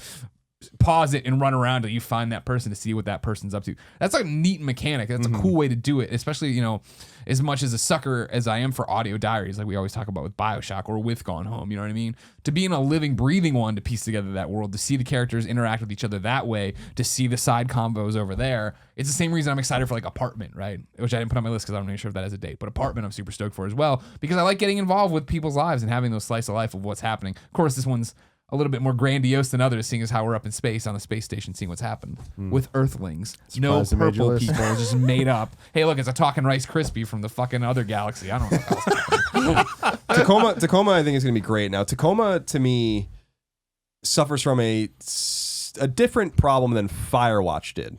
Where Firewatch, I want the next game that Campo Santos does because I know they can do better. And with Tacoma, I'm like, can you do it again? Yeah, that's like what I'm interested in is because Gone Home is so emotionally resonant in its brevity and in its emotional impact and in its just gut punch moments and it's just very, very surprising story. We often lose sight of people who played the game that the game seems like it's a horror game for half of it, right? And that's what makes it so interesting. Like it's like, what the fuck's going on in this house? I remember sitting in this very room when we were still at IGN playing it on the computer for Game of the Year consideration. I'm like, this is insane. Like I love this game and. There's a lot of people out there that don't like it, and I don't really care. I mean, I think it's so clearly such an amazing game that I'm interested in seeing what Tacoma can do if they can do it again. If they can make a game that's as good or even better than Gone Home, as opposed to something like Firewatch, where I'm like, you guys have the right idea, but I want to see your next game because I think you can do way better than this. So their expectations are super high. Oh yeah. And I'll see if it pans out for them or not. But they have such talent. Steve Gaynor and those guys and gals have such great talent that it should work out just fine. And I like the idea of it being on a space station. And I like the idea, it's another space game. Correct. Again, with Earthlings. Not, hey, everyone, I'm the one-eyed Rice Krispie. Who wants to buy candy? And all the candy pours out of the vents. And everybody's, we don't breathe candy. They'll die. So creepy. All right. What's your last one, Jeremy? Quantum Break. Ooh. Yeah. Shit, skipped that me, one by the slipped way. by me. That Oh, one did slipped I? by Yeah, me. it's okay though. I'm gonna do 2 at the end. Okay, Sorry. cool. No, it's okay. I loved Alan Wake. That game sucked up so many hours of my time. So I already know that they're really good at understanding large worlds and putting a game together with solid mechanics and a great story. But I'm also a sucker for time travel elements. So I love the fact that they're doing all of these interesting things in that game. To me, I actually have intentionally been avoiding information about the game. Because it's one of those few titles where I go in and I want to know as little about it as possible, but the concept really grabs me, and I'm a big fan of the developer. So that's a game for me that it's really getting really close too. That's one of the best things. April. As I'll be able to play it soon. But I just love the fact that they're actually back at it again. I was hoping it'd be Alan Wake 2, but it's not. But I'll take it. Those guys know what they're doing. The game looks fantastic. They have some really good technology going on, and it's actually a really nice exclusive for the Xbox One. They're carrying over their pretty strong exclusive lineup from winter and fall into now. So as an Xbox One owner, not everyone that in my social circle has Xbox Ones. Most everyone's PS4 player. It's just nice to see and nice to have, a nice change of pace. Yeah. No, I'm stoked to turn on. I'm really interested to see how the whole TV show thing plays out. You know what I mean? With this these videos in between gameplay segments of what it's all gonna. I can't wait.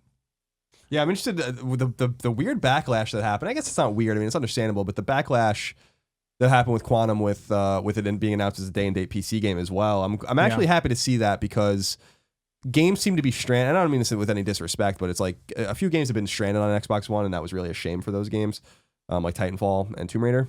That could have sold better if they were more ubiquitous, at least on a PC or PS4 at the same time, and kind of pushed in the same way. I know Titanfall did come to PC at the same time, but there was this weird backlash when they announced that kind of late in the game, like right before the game went gold, because the game's already gold. That some people were really upset about it. And I'm like, does it really matter at the end of the day? Like, this game, Remedy is such a great developer, and this game should be played by as many people as possible. So I'm super interested to see actually the sales disparity between the platforms, and if it proves the point that Microsoft's trying to make, I think, which is that Xbox is going to be more about more of a platform agnostic kind of approach with their games, the games they publish, Microsoft Studios, as opposed to exclusivity with Xbox. Although I also see the other side of it, and I talked about it about it's a shame that it's not an Xbox One exclusive, because what makes people want to buy it then? Without the game. So Quantum Break's an interesting kind of sample, kind of interesting in the wild example of how is it going to turn out for the platform that it was supposed to be on, and how is it going to turn out for this other platform that's going to get the game, and how are people going to how's the game going to resonate? But it's gold early. It seems like they had all the time they needed to finish it, and I hope for the best for that game too. And I think it's an interesting experiment as well in terms of live action versus interactive gameplay. Our boy Dominic Monaghan up in it. What up? What a Watch him wear his Team Fat shirt on his TV show in March. My last one, not a popular pick, Star Fox Zero. I love Star Fox. It's one of my favorite franchises. So many shitty games in its lineup, but the games that are good, I love. And even something like Star Fox Assault on GameCube, 50% of that game, utter trash, and I hated it. 50% of that game, when you're actually flying around, totally loved it. And I'm like, this is why I love Star Fox. These characters are archetypes that I enjoy. And the gameplay is just arcadey and fun. It's quick. It's one of the, you don't need to play this game for weeks. You play the game for a weekend and you're done. And it's been way too long since we've gotten a proper Star Fox game. And it's unfortunate that this one looks like it's kind of just being shot out on the Wii U, and just kind of, it is what it is so far. But I still think that I'm gonna really enjoy the enjoyable parts of the game. Yeah. And from playing it at events, I keep saying this, but it's the motion controls that hold it back. I don't really care about the graphics or any of that shit. That means nothing to me. The rest of it screams Star Fox, and I'm like, great. I'm super sold. I just don't want to play it with motion controls. So Sure. I think it's going to be a great weekend game, and I'll be like, cool. And I'm looking forward to that weekend. So Good. Yeah. My final pick. Yeah. Is none other than The Legend of Zelda NX. I mean, like, come on. I love Zelda to begin with. I didn't love the last, your last run on the Wii or whatever, right? And I don't play the remakes or whatever because I played them when they came out and enjoyed them then. Enjoyed A Link Between Worlds, of course, but I'm anxious for a real Zelda, a new Zelda. Mm-hmm. And when you look at this game and how beautiful the world is, and like, is it going to be Skyrim meets Zelda? I don't know. Probably not, of course. But just an open world to run around and do all these different things. I'm stoked for it. You know what I mean? Like, it's more Zelda. That's what I want. I want a true 3D Zelda with no fucking waggle. You know what I mean? And like, that looks like what this is going to be from the limited glances we have. But again, that's good. Yeah. I don't want too much. Just fucking get it out and put it on the NX at launch. Yep. X going to give it to you. Yeah, I didn't even include any NX games, and it's funny because I just consider Zelda an NX game. I don't even think of it as a Wii U game. So. Yeah. Yeah, I'm excited for that. Like course. that's going to be such a make or break moment, and we'll see. We'll will. see. Colin, final two. The first of the last two would be Alien Nation, by Housemarque. People know. First of all, I'm friends with a lot of the guys at Housemarque, so you can take it or leave it, I guess. But from an authentic place, Alien Nation, I've played it. It's fucking fun. I have no doubt that it's going to be good. I'm also excited about Matterfall, but that's like so much further out, and that's an awesome name for a game. But Housemarque, I've said it before, I say it again, is the most underrated developer in the entire industry, and they make nothing but great games. Not good games, not okay games. They make great games. They made Stardust. They made Resogun. They made Dead Nation. They made Outland. These are fucking good, very good, great, excellent, fantastic games. Some of the best games that I've played in the last two generations. Resogun, I still think is PS4's best game. They understand gameplay, and this is why we play games. They understand what makes you want, like what makes a game addictive and what makes a game fun to play. They are masters of gameplay, and whether it was in Outland with like kind of the polarity kind of system that they had, or whether it was with Resogun with the kind of cylindrical kind of defender feel, or whether it was with Stardust over the Sphere, or Dead Nation with kind of Alien Nation seems most akin to Dead Nation, which is fine because I think Dead Nation's awesome. So definitely got to give a shout out to Alien Nation. Comes very soon to PS4. And then the fifth game is Doom from id. Doom, long in development, super, got again kind of a morbid curiosity about it. Id is not the id of old, but there's still something really special about the way they release games and the games that they make. And I know that Rage was a disappointment to a lot of people, and I was even a little disappointed in it. It wasn't quite what I wanted it to be, and I kind of abandoned it, as a lot of people did. But Doom is their heritage. I mean, Wolfenstein's really their heritage. Commander Keen's really their heritage. But Doom is their heritage. And it looks fun. It looks bloody. It looks old school. It looks super fucking weird. And that's what Doom's all about. Before we took shooters really seriously, we had games like Doom and games like Quake. And so I think that Doom should turn out fantastic. And I hope that single player campaign, which is apparently like 10 to 15 hours, that's all I really want to play. I don't care about anything else. I just want to play that. I want to see like what it's like. And just as kind of like a more from an academic point of view, like the game has been so in development for so long, and kind of rebooted and restarted and kind of just reworked. I mean, we haven't gotten a proper Doom game in 12 years, so it's time, and we're gonna get it soon enough. So I'm super excited about that. And my only prayer is that with Machine Games making, hopefully another Wolfenstein game, if they don't move on to Quake or something like that. Like Doom itself is just special. Like let's just do one more Doom game and just leave it alone.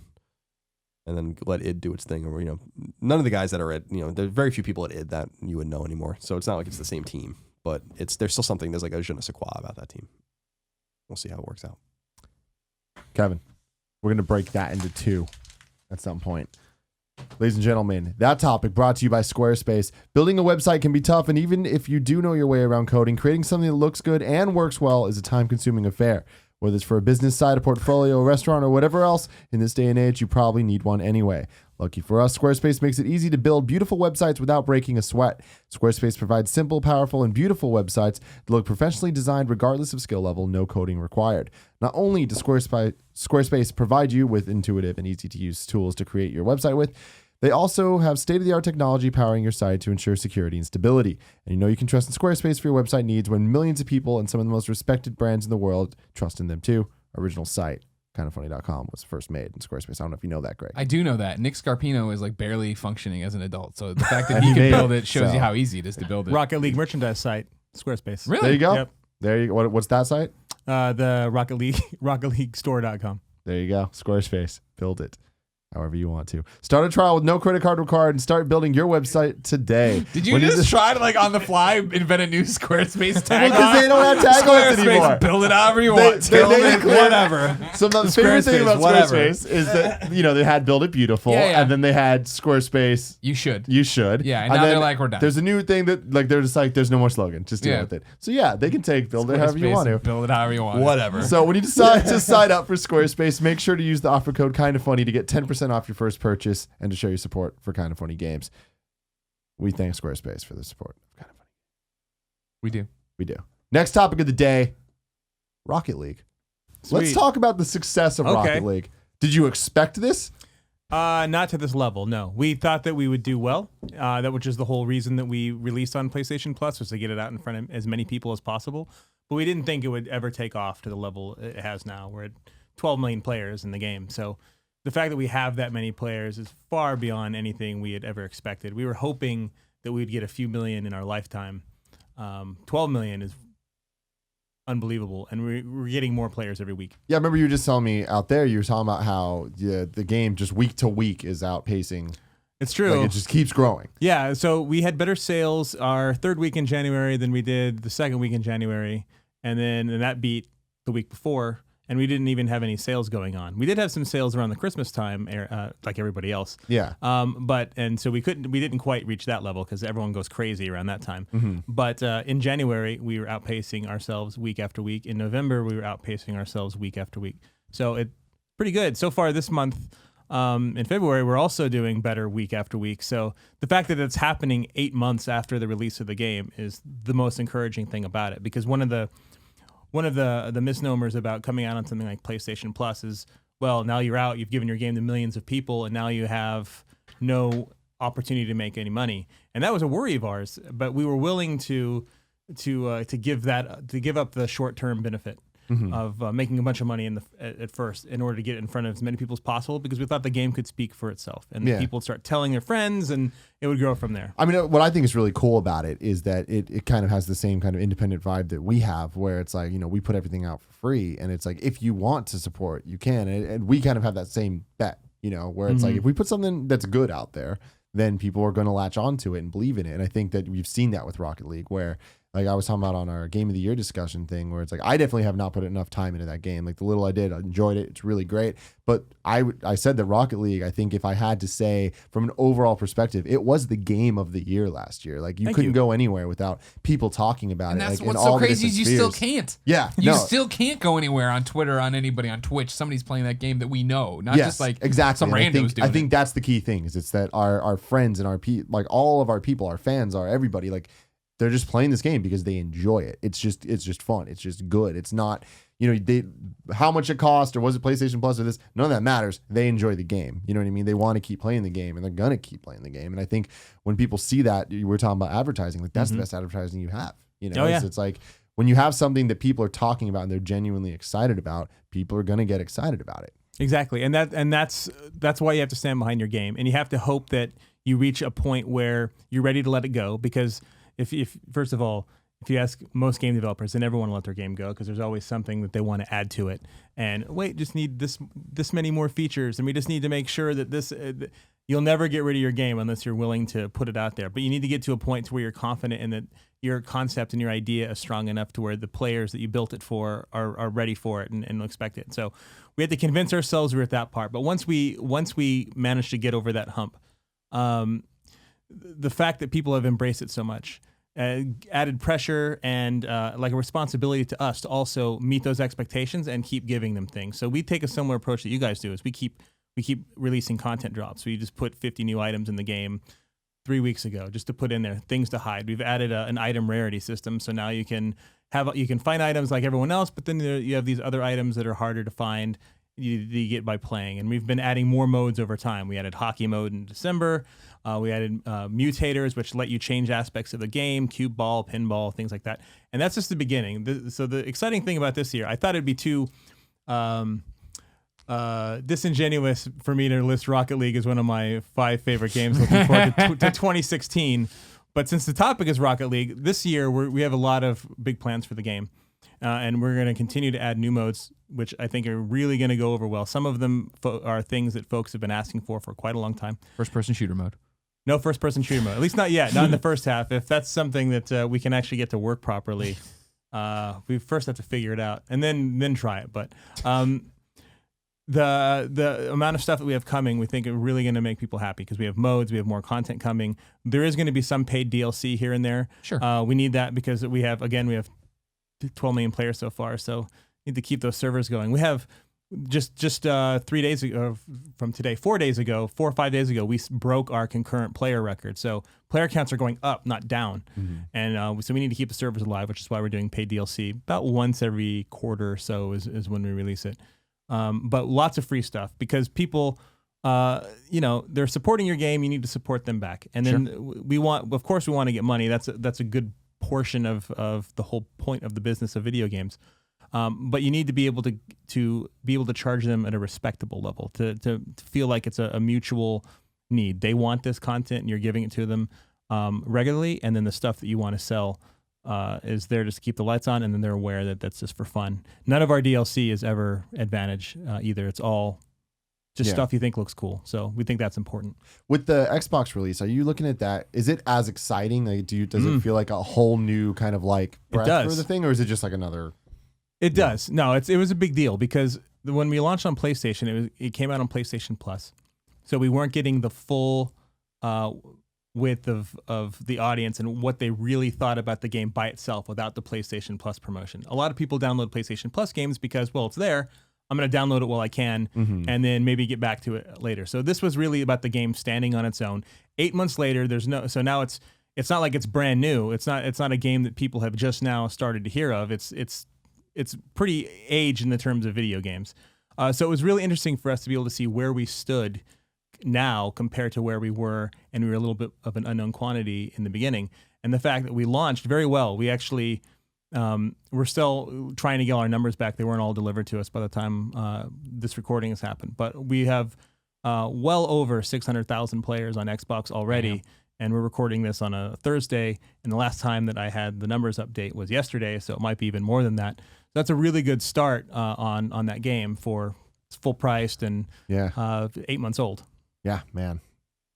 So when dialing back to when it comes out on PlayStation Plus, which is just its release, at the initial release, when did you guys realize that maybe this was different than, like, it was going to beat expectations or something was happening here? The moment the servers went down. So we were talking to Sony as we were leading up to the release about what their expected concurrent players would be. Yeah. And so what was your most successful concurrent player count on a PlayStation Plus game that was multiplayer? What should we expect? And they were giving us, because of all the agreements, they can never really tell us specific straight numbers. But they do give us ranges. And so they said, we expect your game to do maybe between 50 and 80,000 concurrents at best. And we expect you to get maybe a couple million downloads. And that was their estimate. And so we were basing a lot of our server infrastructure and our expectations around those numbers because we thought that would likely be our highest number, and it'll settle over time. Yeah. And then on day one went by fine because it was one of those releases where we started in Australia and then we started working our way west towards everything else. And it was rolling and everything seemed fine, and we were hitting the 30, 40, 50,000 mark, and things looked great. And then sometime in the middle of the night after day one started, I got phone calls, and Thomas got phone calls. Thomas is our director of development there and was a big component of Rocket League. And the servers were down. And we started looking at the numbers, and we had well over 100,000 people that were now trying to play the game simultaneously. So much to the fact now that they were hitting our game so much that we couldn't keep the servers up. And they were also hitting our website to the point where it took that down. So our website was down, the game was down. and our player feed from our CDN was also down because so many people were unlocking so many achievements or scoring so many things that the feed couldn't keep up. The server couldn't keep up with the game players. Our website couldn't keep up with the traffic, and we're like, "What's happening?" And then so we had to we rewrote the entire netcode of the game in a couple of days. Jeez. And so we had to. Yeah, and of course. we had to, and so we did that, and that was our first super hot fix release that we did. At the same time, we just frantically tried to get as many servers as we could. And the fact is, a lot of them didn't exist. We had to have them built on top of it. So we're having these servers built. We're adding all this new netcode. It was nuts. And a good portion of us at the office probably didn't sleep for about a week and a half. I mean, we were grabbing 1-2 hours sleep at a time. Thomas tells a story that's absolutely true about how at one point he was just coding so much, his fiance, now wife, was literally force feeding him to eat while he was playing because he was so in the zone and so tired. It was the only way that he even remembered that he was supposed to eat. Jeez Louise. But it worked out. And that's the thing. I mean, did you guys, I have to imagine the fear is that you were like, oh my God, servers are down, this is down, we're losing our shot, right? How many people try to ping a game, it doesn't work, fuck this, and they're out and gone. That was a concern. Yeah. But I mean, our whole company philosophy, and this is what we were doing from the beginning, was just to be as transparent as possible and say, and we told everyone, we did not expect this many people. Yeah. You guys are playing the game, which is great, but we weren't prepared to handle it because these numbers are way beyond what we expected. Yeah. So we try. The only thing we could do was tell them the truth. We're working on it as quickly as we can. We're going to have it up as quickly as we can, and here's what we're going to do to make it up to you. And so we created some free items for everyone that had to go through the problem. They can download and have added to the game. We kept giving them updates as often as we could. And that's really what your player base wants. A big problem with players, with communities in general and how they're treated is they're just treated like bouncing boards. Here's an announcement. Now we'll wait for a couple of weeks and see how you react to our next announcement. And that's what creates a lot of these issues where games launch with problems and then get torn apart because there's no level of transparency or communication. They're just like, well, deal with it. We know that that's a mistake because if we don't have a healthy community and one that's involved, they're going to move on. Just like you said, they're going to be like, screw this game. Yeah. Let's go play something else. So it was very important to us to keep them informed. And we think that was a big help because people remember that we had server issues at launch, but one of the big benefits is they know why. It wasn't like it was some bad code or because the game was broken. It wasn't too popular. But we fixed it and we let them know and we gave them ETAs. And whenever we do anything wrong, we let them know. We like, you know what, this isn't right. We're going to fix this or we're going to change this. And we give them as much heads up as we can, as often as we can, about things that are coming into the game. Right now, there are so many things going on that sometimes we don't have as much heads up as we'd like to because patches will come in hot. Sure. And we'll be like, okay, this is going out. And we're like, oh, we need to tell people this is happening tomorrow. But that's our whole philosophy. Is tell your community what you're doing and what you want to do, and they reciprocate by playing your game, telling other friends about the game, and they keep supporting you. Was the plan always, you're talking about how big 2016 is going to be. Yeah. Did you guys always envision supporting it like this and how you're doing it this long, or was it? Not this aggressively. Okay. We plan on supporting it for sure. We said before the game came out, we have long-term plans to support this game. But because it is so popular and because it's so well received, that we wanted to make sure that we kept people happy. And so what we've been doing is we've been updating a lot more regularly than we really expected, probably about twice as fast, or I shouldn't say as fast, twice as often as we expected. So originally we were gonna have quarterly updates. That was the plan before we blew up. And now we have essentially quarterly paid DLC, which are range between $2 and $4. We don't want to overprice any of this stuff. And it's all, like I said earlier, it's all just vanity stuff. Like the Back to the Future. Like the Back to the Future. Which was awesome. Thank you. It's all just stuff to make people feel cool.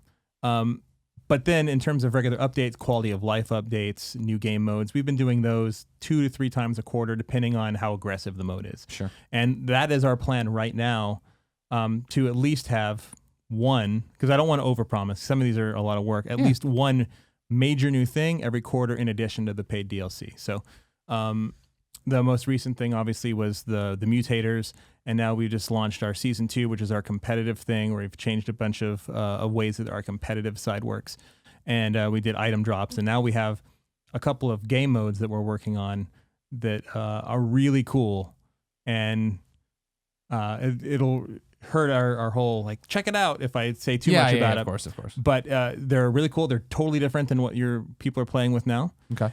And we're excited to let people play. That's them. awesome, But man. 2016 is gonna be a big year for us. That's really cool. What I want to back up a little bit in terms of before Rocket League came out. What were your expectations in terms of, you knew you had a good game. I mean, obviously the game's good or whatever, but what was it? It's surprising to me, having played the game and we're exposed to the game beforehand, that people didn't quite.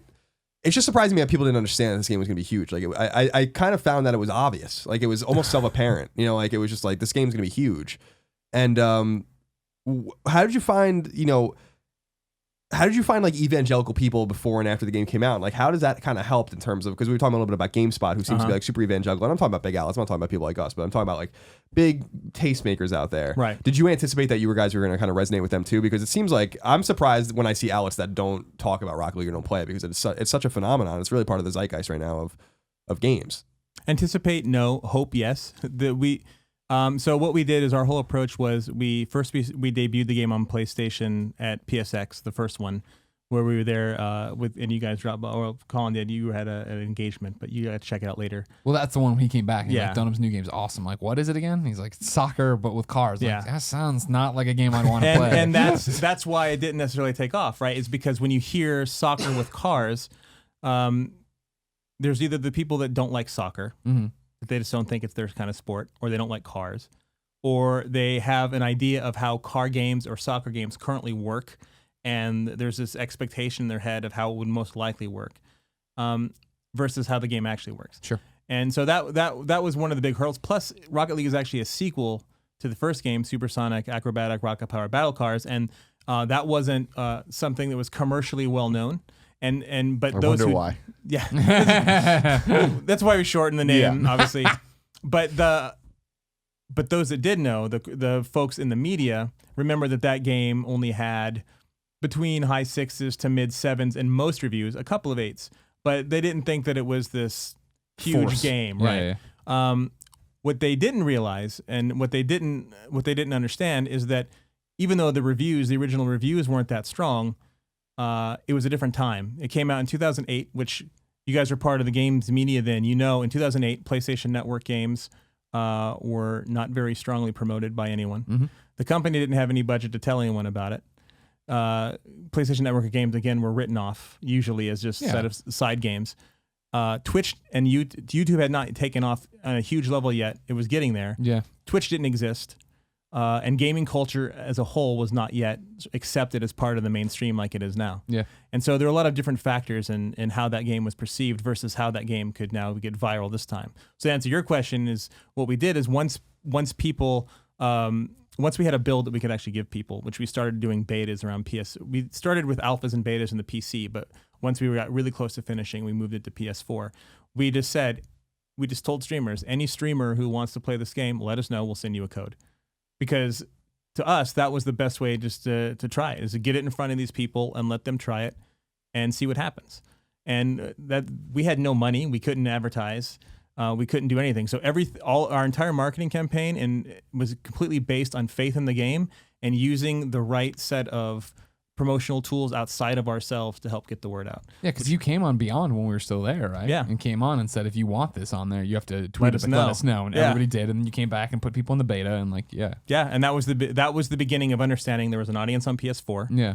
And that we could then, and from that point forward, it was a build up to getting to PSX, and the PSX reaction was good. And then we got to the beta, and then we could give it to streamers, and the streamers liked it. Sure. And then people were watching and were like, what is this game? And then when we announced that we're coming to PlayStation Plus right after that, people were excited because now they saw this game, they knew what it was about, and it was just this big snowball effect. Yeah, I mean, that was for us. I remember in our audience when you guys brought it in and streamed with us. After it was during the summer, but it was still that thing of like, what is this game? And when you play it, but I think for our audience watching Colin and I play it and freak out and yell at each other and stuff, there was something to that of like, holy shit, this is awesome. Yeah. Yeah.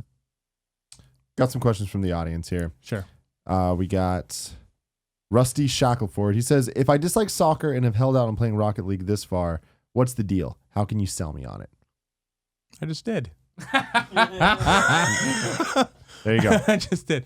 It's fun. The whole point of the game is that we want you to have fun with it no matter how good you are, and whether or not you're winning or losing, you should still have fun. So that's what we think is really interesting about it. It has layers. It's simple to play. It's just go with R2 if you're using a PlayStation 4 controller, and that's really it. And then you have X to jump. But where the game really gets interesting is where you start adding the different layers of what you can do. We have a boost that lets you go supersonic speed. You can jump and double jump and fly through the air and drive on the Spinning walls. kicks. Yes, there's blocking, and there's none of the extraneous rules that normal soccer has, where there's not offsides or there aren't penalties. It's just simple, but the more you play it, the more you realize that it has a lot of layers to it. And because we don't have any animations in the game and it's completely physics-based, you're not waiting for certain behaviors to unfold before you do them. Whatever you're doing is your skill level being reflected in the game. Mm-hmm. So speaking on kind of like the layers of that, Wyatt wants to know what do you see Rocket League and its involvement with esports? And will you guys sponsor any of your own events? We have really aggressive. 2016 is going to be a big year because it is a year that we're going to start embracing esports. We're going to have some announcements about that very, very soon. We're pretty excited about it. We're not throwing around $1 million like the Halo guys do. We can't do that yet. No. But we do have some very aggressive plans. We have some really cool things that we can't reveal just yet. But as soon as we can, we're going to spill the beans. It is going to be very soon that we start talking about these things, but we need to get through the next couple of weeks first, and a couple of, shall we say, crossing the T's and dotting the I's sort of thing. That's awesome. I mean, it makes sense because, I mean, that's the big thing when you see, like I was talking about, I was at a developer the other day. They were ending and doing a tournament. GameSpot does their tournament. I remember when we were at RTX, what a big deal that tournament was. And when Freddie Wong heard about it, he demanded to be in it and stuff like that. Yeah. People love playing It's this crazy, thing. man. And there's such a strata between I'm trying to have fun and then I'm amazing at this. I missed the weekend to be good at Rocket League, and I haven't had a chance to invest to ever get good again. But like, I'm still on the Rocket League Reddit because I love watching all the GIFs of people with these insane shots and blocks and all these other things. And the thing that stands out about that is that some of these things that they do, we never even anticipated that would be possible. Yeah, that's one of the coolest things about the game is seeing people discover new elements to the title that we didn't even think was there. Like, and watching play styles evolve over time. In the beginning, it was people just rushing the ball and trying to score. And then people started realizing that they could do aerials, and then so you saw aerial play take over. And then turtling, which is where you're on your back, that sort of took over when people started realizing how that they could do that. And now you're seeing a trend towards freestyling, where people are just doing crazy things in the air before scoring. And so it's really interesting to watch the audience evolve and the skill level evolve, and what sort of form is overtaking on the competitive scene and the casual scene, because it's also different on both sides. Yeah, for sure. Final thing comes from Dubinator. He says, no question, just to thank you for helping make Rocket League. The game is awesome. Thank you. Our pleasure. And I have a quick, one of the things I'm interested in, and I talked about this a little bit, and people have pointed me in the right directions, but people have developed into goaltenders in the game, right? Like that, like the people play goal in the game, which I think is like so funny because it's so glamorous yet like so essential. And it's incredibly important. Yeah.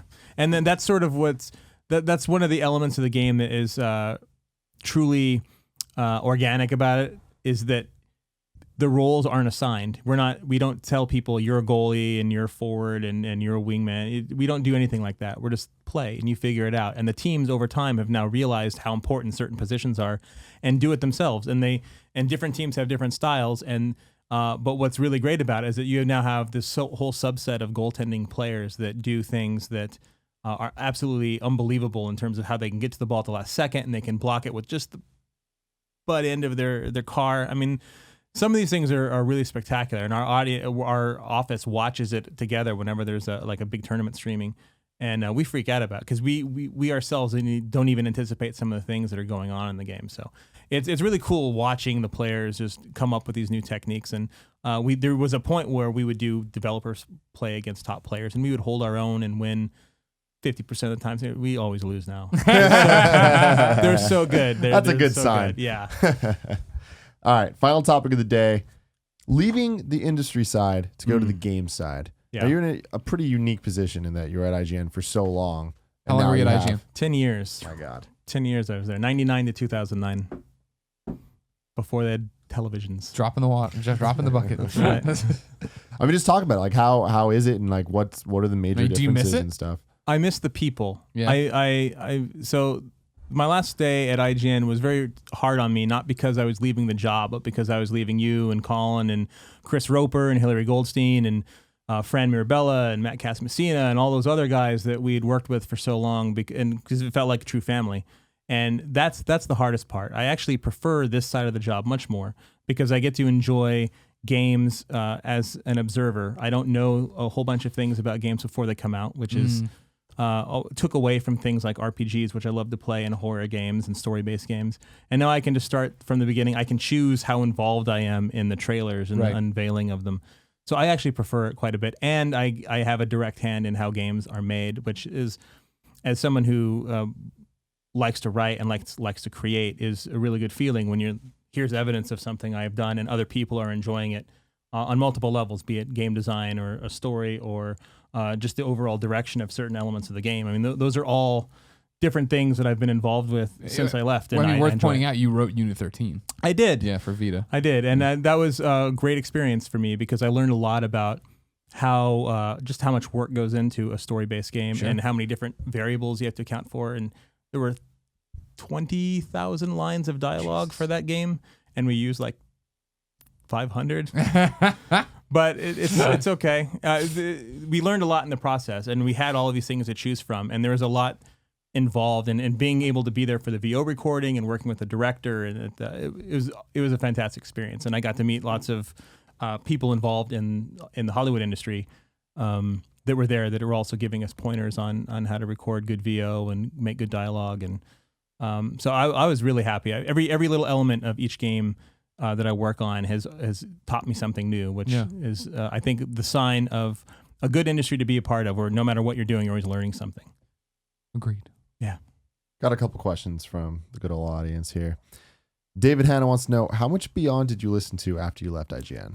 Not as much as I wanted to. Son of a bitch. I didn't listen to every episode. I did listen to some. If my phone is over there, you can see it's on my subscription list. The real problem is time. Sure. And I would just get so involved in working that a lot of the stuff I used to do or watch or listen to regularly just went to the wayside. But I would drop in and listen to these guys semi-regularly. I'd say maybe once every 2 or 3 weeks. It's the same thing for us now. I mean, I was talking about it for us, it was the commute. When we worked in Brisbane, at IGN before it moved downtown, and I had a huge commute, I listened to every IGN podcast. And granted, I was on the majority of them. Yeah. But I mean, like, if I wasn't on it, I would listen to it, right? So I was up on NBC and everything else, you know what I mean? Yeah. And then when we moved downtown, the commute got halved, and I didn't feel like listening to a podcast over 8 trips or something, you know what I mean? Exactly. And then now we're just so busy, I don't have a chance to listen to any of our friends. Yeah. And that's the unfortunate downside of just being busy. Mm-hmm. Mm-hmm. Keeping on the topic of Beyond, Jose Lewis says, what did you expect from when Greg became the anchor in Beyond, and did the expectation become reality? I knew he'd do a great job. So we had launched Podcast Beyond, and nobody else wanted to do a podcast but us. If you remember, I remember that it was the stupidest idea when you said it. We're gonna do a podcast for every channel because we're still channel teams, and I'm like, that is so dumb. We have GameScoop. Why are we taking away from GameScoop? What are you doing? It worked out though. It did. No, it panned out quite well. No. But nobody wanted to do it. Yeah. And so in the beginning, it was Tal forcing everyone to do it, and then I had to force everyone to do it. But I thought that at the beginning that it'd be a fun way for us to communicate with our fans in a way that we couldn't before, because at that time in 2007, is that what it was? Yeah. 2007, podcasts were just they were a new thing. Mm-hmm. They weren't used that often, and so many people thought they were a waste of time. They did. Yeah. And our video output was nowhere near as what it is on any website now. It was a big production. It took days and days and days for one video to come out. Sorensen squeeze overnight. Exactly. To get the shittiest trailers up. And we had that giant video processing machine in the corner that cost tens of thousands of dollars that took forever, and it would always go down.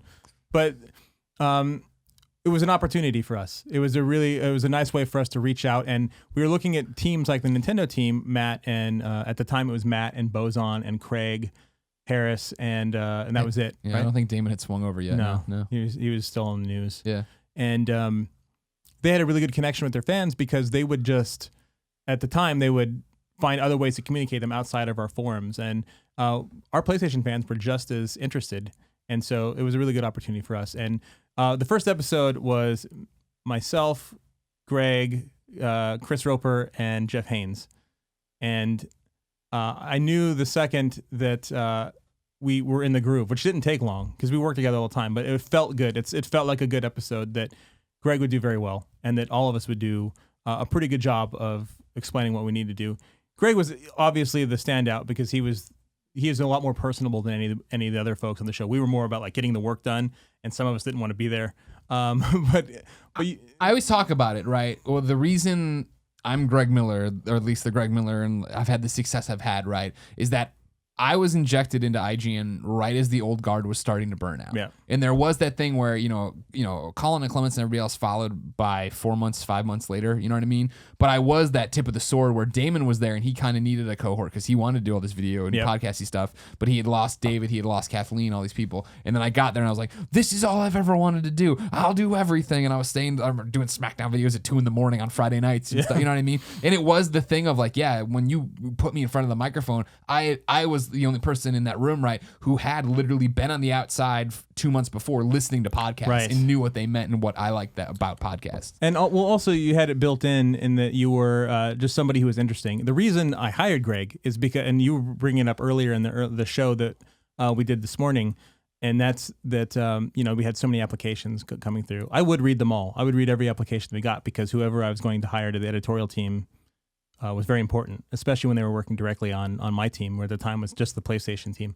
And Greg's was the only application that stood out to me as being interesting. It made me laugh out loud for real when I was reading his newspaper article that he submitted to me, and I checked out his blog that he had going in the newspaper. And that's why I didn't send you the email until much later after you sent the document, because I was reading all of them, and that was when I finally got around to yours. And I think I sent it to like 11 at night or midnight or something, whatever it was. I responded in like 15 minutes. And that's what I always talk about this story, right? Is that, on my Gmail, which is the email I started right after I left Mizzou. So I'm sure there's a whole bunch of the old Mizzou account I had. But on my Gmail at the time, this was my 13th application to IGN I always talk about, right? In the first 12, I didn't even get the courtesy of a rejection letter because everybody's just overwhelmed. And I was applying for every job at IGN, right? And then, there was yours where you contacted me at 11 or 9 o'clock, or what was even later, whatever, 11 o'clock my time.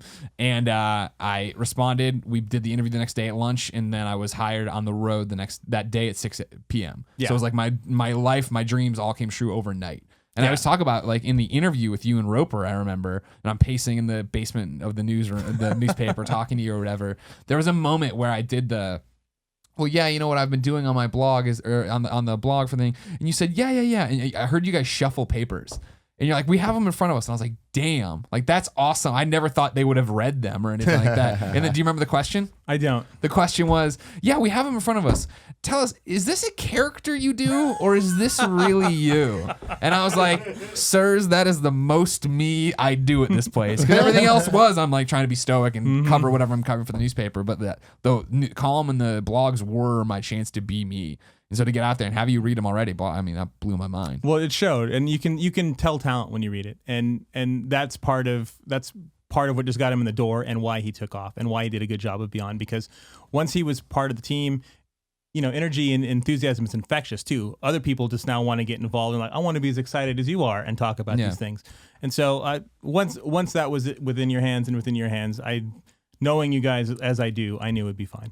Well, the funny thing too, and I don't know if you recognize it because I don't know. I thank you a lot, obviously. I hope, but like one of the reasons I think for sure why Beyond was so successful, for sure, I think, which then translate to why we're so successful, is because when you started Beyond and that was because you started and then you immediately transcended and went up and Roper took over. Yeah. But the one thing you did is like, this is on everybody's calendar at this time. We are doing this. You don't miss this. And all the other channels were, fuck, we'll get to it when we get to it. And there's been 3 weeks without a 3 red lights or whatever. You know what I mean? And all this other stuff. Whereas like Beyond was there consistently, And that's why Beyond grew and grew and grew until it was the #1 podcast for IGN, right? Yeah. Because you knew it was going to be there.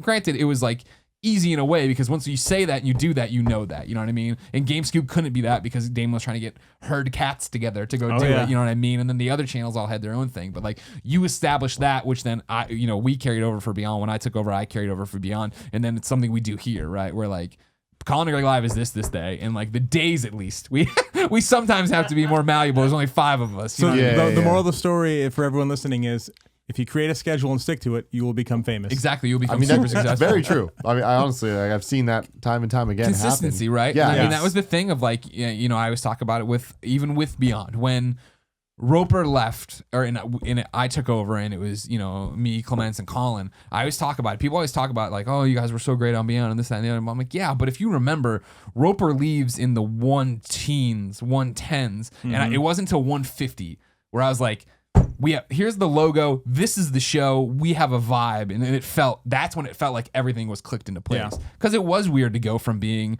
able to be the guy who just screams Beyond and sings a song at the end of the show to having to drive it and make sure it all worked. So when this is also fascinating to me, when you were making this, like this is in such a different time when, you know, podcasts weren't what they are now, and like they weren't monetizable. Like it's not like they were making money. I mean, even when we were like leaving IGN, it's not like that was ever really figured out. And like, how do these audio podcasts make money? What was the goal? Like, were you were talking about like, you know, getting with the community and like being able to talk to them, but like, why were you like, all right, we need to make this a consistency thing? Because like that was still kind of a new idea then. Now it's a little obvious, but back then it's like, why did you have that in your head of like, we need to not fuck this up? Well, Tal, who's now the VP of content, he was then too. So yeah, Tal, who's the VP of games He's some content. super VP. I don't even know what the hell he does over there anymore. his whole initiative was he wanted to have podcasts because there was an opportunity for us to get into a space that not a lot of people were in, from a very smart way to approach it. And then each individual team had its own reasons why it wanted to or didn't want to do it. The reason I wanted to do ours in particular, the PlayStation stuff, is because it was really a good outlet for us to talk to our readers at the time, because there weren't really viewers. There were videos are few and far between, in a way that we couldn't normally do. And it was a really nice kind of outlet. We would just sit and talk about stuff as opposed to having to write a structured article. And even though our articles were already conversational in tone, it's much different when you're trying to remember this is forever. The people are reading this. This is representing the site, and this is the official review or official preview or whatever. Whereas here we were just sitting in a room, enjoying the company that we have and the rapport that we have on a day-to-day basis, talking about stuff that we've been wanting to talk about all week long. And so it was really a combination of just being able to talk to the readers and just an outlet for each other, just to be able to, here's what's going on, what do you really think about it? Because up until that point, you don't really have time to discuss it outside of, what do you think they're going to announce? I don't know, maybe it's a new Uncharted, which at the time really wasn't even a thing. It would be maybe it's a new Resistance, or maybe it's a new Ratchet and Clank or Jack and Daxter.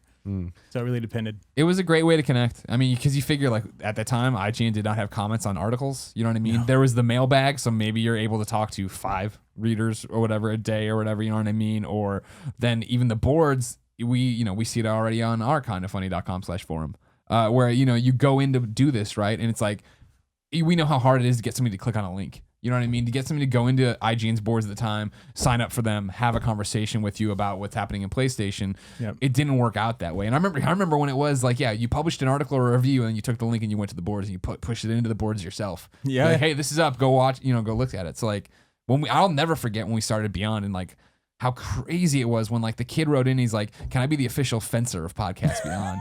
And we were like, I guess so. And then Jeff had a whole like the official Beyond athletes, and then somebody wanted to be the Beyond runner, and this, that, and the other. And some girl sent in a photo of her butt. She wants to be official booty of Podcast Beyond. We're like, all right, whatever. It was a closed butt. Oh, closed butts are good butts. Who wants to be the official booty of the Kind of Funny Gamescast? Now the official, let me know. The magic booty of Podcast Beyond you met. She was at Kind of Funny Live. She was there. The magic booty. But Julia, I believe her name. My Julia, God, I love this. I love everything about this. Yeah. I nominate Kevin. Just saying. Oh, come on. I don't want to see that. So, I mean, what else is there? I mean, do you have any? Colin, do you have any stories? Any questions about this? Oh, this Jeremy topic is now stories. This is now the origin of Beyond is the topic. Oh, so, okay. No, I mean, I wasn't on Beyond until like the 60s, I guess, and then I wasn't regular until right before 100. So like I wasn't there, and I was doing different things in the beginning. It was really Roper and Greg that brought me in, but my history with Jeremy is just different because I've known Jeremy for 14 years almost. So, and Jeremy was like my first contact really at IGN that I really got to like talk to and got to know. I met him for the first time, my first internship in 2003, 2 offices ago. So we were on Bayshore Boulevard, right? Yeah. And that's crazy. And so I was like, I was in that old office, and Jeremy kind of, I don't know why. I never really asked. I don't know, want to know why, but kind of took me under his wing in a way and taught me how to write better and introduced me to like a different kind of world and a different way of looking at games. And one of the things I respected about Jeremy a lot was, which I think people kind of look at me in the same vein, and I don't know, I'm definitely not as knowledgeable or whatever, but Jeremy really knows games. Like Jeremy has like an encyclopedic knowledge of games, and I always really respected that because I feel like I'm the same way with certain platforms and certain genres. So it was always just impressive to talk to him about games, and we have kind of similar interests in games too. So I don't know, I just kind of had like always a brotherly love for Jeremy, and it was definitely kind of really, he was the first editor-in-chief I ever worked under. I guess Tal kind of was editor-in-chief at that time, but you were really the first guy that like really, that was kind of brief, and then you took over and you took an interest in me, and I definitely started to climb. And I remember when you left, and I remember how sad I was when you left, and because I trusted you, and you just kind of gave me opportunities. I wrote my first preview for you. I wrote my first, as an intern, I wrote my first review for you, and which I think was, Mega Man Collection? Yeah, Mega Man Collection, I think, was the first review. Yep. And I think Samurai Warriors or something was like the first preview or something like that. I don't know. Or no, Siberia 2. Siberia. With a Y. Yeah. Of course. Yeah. And so, I don't know. Jeremy just gave me a lot of my first opportunities. And so, like, being on Beyond, even though we were never on the show together much, was, before you left, was kind of like it seemed fitting. In a way, for the kind of the legacy. Yeah. And it's amazing that, I was 18 when I met Jeremy, and I'm 31 now. So it's been a long time. God. Well, thank you. It's really weird to hear myself being talked about like that. I have so many stories, and it's like as we go through all this, like he's like, you're dead, right there. I'm like, is this like Sixth Sense? It's cool though because I obviously started IGN like way later. Like I started in 2010, I think it was. When did you leave? 2009. Yeah, so I started. It was 2010 or 11 that I like was fully in. So I was definitely after. But like you're one of those names that's just like, everyone talks about you as if you're still there. You know what I mean? And like I always thought haunting the place. Don't go in. Dunham haunts it. But what's always been interesting to me about IGN, and anybody that is familiar with the people that work there, or both from an audience perspective or actual personal level, like IGN is this weird thing of it is a family, and it is like different little sects and groups that kind of have this like camaraderie together, and like they grow together, and it definitely comes in waves, and then there's like the old guard, there's the mid guard, there's the whatever, and it's like it was always interesting to me to come in and kind of be there for the end of the, like, as far as I'm concerned, second era, which is like the you guys kind of getting in, being the excited dudes. Sure. I come in when you guys are the grumpy old men. Sure. And when we're the old guard burning out. Exactly. Yeah. I And it was such a different thing where, I look around and like me specifically, and everyone has different, perspectives on the whole thing. But I think that I came in at the perfect time as a video producer because that was when video was really ramping up. Like it went from, not being a thing to just every like week or whatever there being a video to, okay, there's a lot of videos, but how are we doing this? To all of a sudden, I was the 12th member of the video team. And in the year from me starting, there was 30 people on the video team. So it just like exploded. That's crazy. And I feel like that was the shift that you see from the writing to the podcast to then the video. And we kind of had that like camaraderie and like brothership. And like Eric Hart was the dude that I look at the way you talk about him, where I'll never forget the phone calls I had with him where I'm like pacing back and forth like, oh my God, like this is happening. He's impressed with the things that he's watched the videos I've made and he likes them. This is insane. And it's really cool to see how it's a legacy thing, you know what I mean? And like there are people that are always kind of reaching out to the next generation, and that it is something that's been instilled somewhere along the line, that it just keeps happening. And it's like, you did something, you know what I mean? Like you definitely did something. It's like you and a lot of the original OG motherfuckers, like you did something right and you adapted as much as you could. And then when it was time when you're like, I have no more room to adapt, you guys are going to adapt, you picked the right people, and it just kept going. So I'm impressed, I have to say. Well, just the big advantage that you guys have also when you talk about legacy is now because of your best friends and everything else just the amount of people you speak to, the legacy that you guys are now set up to have are the people that watch the show. And so that's a really cool thing, because now it's not just about people working with you directly. It's all the indirect influences that you have and the people that listen to what you have to say, and then might take that to become something else, and remember that you guys were the ones that helped them out. So that's one thing that's really cool about how the legacy of just what started at IGN way back when it was just a couple of guys in a basement trying to leave Imagine Games when it was a publication, and where it's going in the future, and what your viewers are going to do. That's kind of cool. And I'd be interesting to see what the kind of funny people, the audience, what is going to come of them and what they're going to do, and now cite you guys as being the ones that helped inspire and influence them. I'm just glad that I had some kind of positive impact on you guys. I remember my time there as being very little sleep. Yep. And writing a lot of reviews and eating a lot of chicken wings.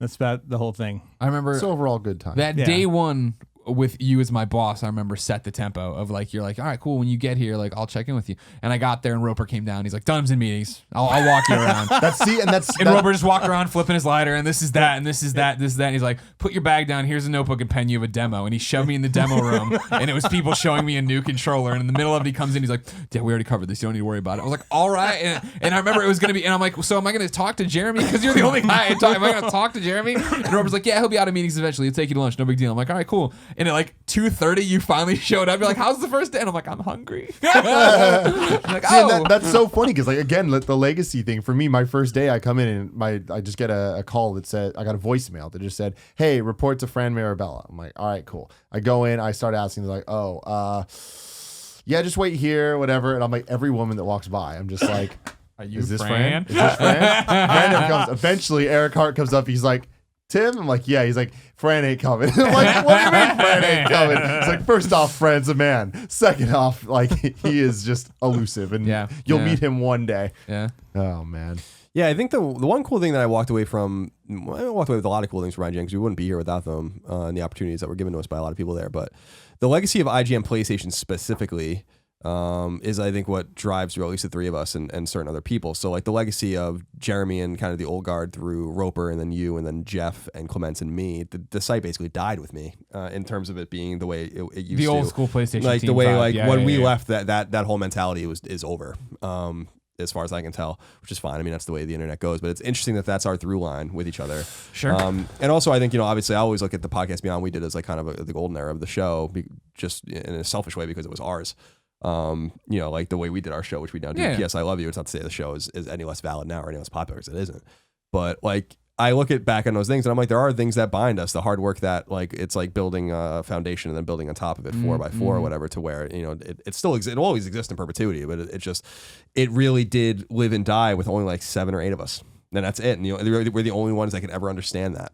Yeah. Right, that particular part of the channel. And I'm so proud of, you talk about the old school IGN 64 and all that kind of stuff was really, Nintendo was really, with Casa, really was what made IGN popular. Mm-hmm. But by the time we were done, IGN PlayStation was, we surpassed IGN Nintendo and became really the at the apex of what the site was known for. And IGN was a PlayStation site for better or worse. And I'm super fucking proud of that, because that came through a lot of honest hard work and just honesty and candor and knowledge and all those kinds of things. So I always look back at that era and being like, we like really did, by the time Roper left and it was me, Greg, and Clements, and Jeff had been gone as well, and you were gone, like we really did run that ball down the defense's fucking throat in terms of like, right, because we really did. Like I'm so proud of like what we did. Like we really, really fucking did. A month in, like, Dunham's like thing to me at work was like, all right, cool, now you need to get an exclusive a week.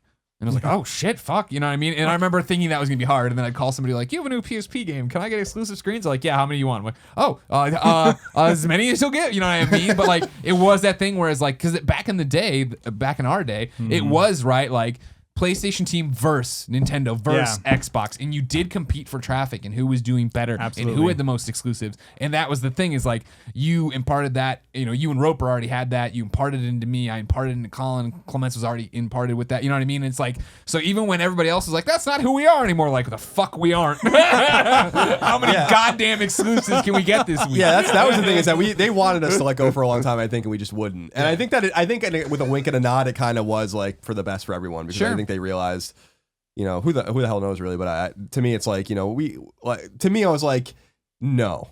Like by the time Greg became one, I was like, this is mine. We built this. Like no one else helped us do this, you know? And so like, I'm not letting this go. Especially with IGN Vita, which we really did build by ourselves. Like no one gave, and Vita coverage stopped. Like we really did become the hub for Vita only a few months after the thing came out because everyone was like, fuck it.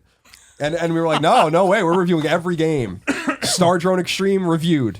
You know what I mean? Yep. And I had to fucking do off-cam video, goddamn. Oh, God forbid shit. you fucking work. It was there. the worst. It was the goddamn worst. Eric I'll Hartsketch, never forget. getting on You calls fucking for nothing. sitting there with your goddamn feet up on the thing playing Persona, and I'm just like, great. And I finished, and you're like, all right, time to move on. I'm like, no, I got Steimer's Persona. I want to show you some other cool stuff. Like, great. But a lot of it came from a hard work and a lot of pride, but it also came from a lot of like, well, I don't want this to die with legacy. me. There was a legacy. Like this was given to me, and I don't want this to die with me. I don't care how the things are changing. Like we still dominate in traffic, and like I still take ownership over this stuff, whether or not you want me to or not. Like I'm going to. Yeah. So it's but that's the funny thing. I mean, like so with Dunham here and this, you know, legacy in this line we have right here is that, you know, even though IGN changed how they ran teams or whatever, like I always felt like, you know, when for wrestling, you'd pass that torch to me, right? For better or worse, because I did a talk recently at a developer about internet hate, and I looked up and like sure enough, the boards were still like it was never been the same since Mikaze left. I was like, oh God, wow. You shell shocked veterans here.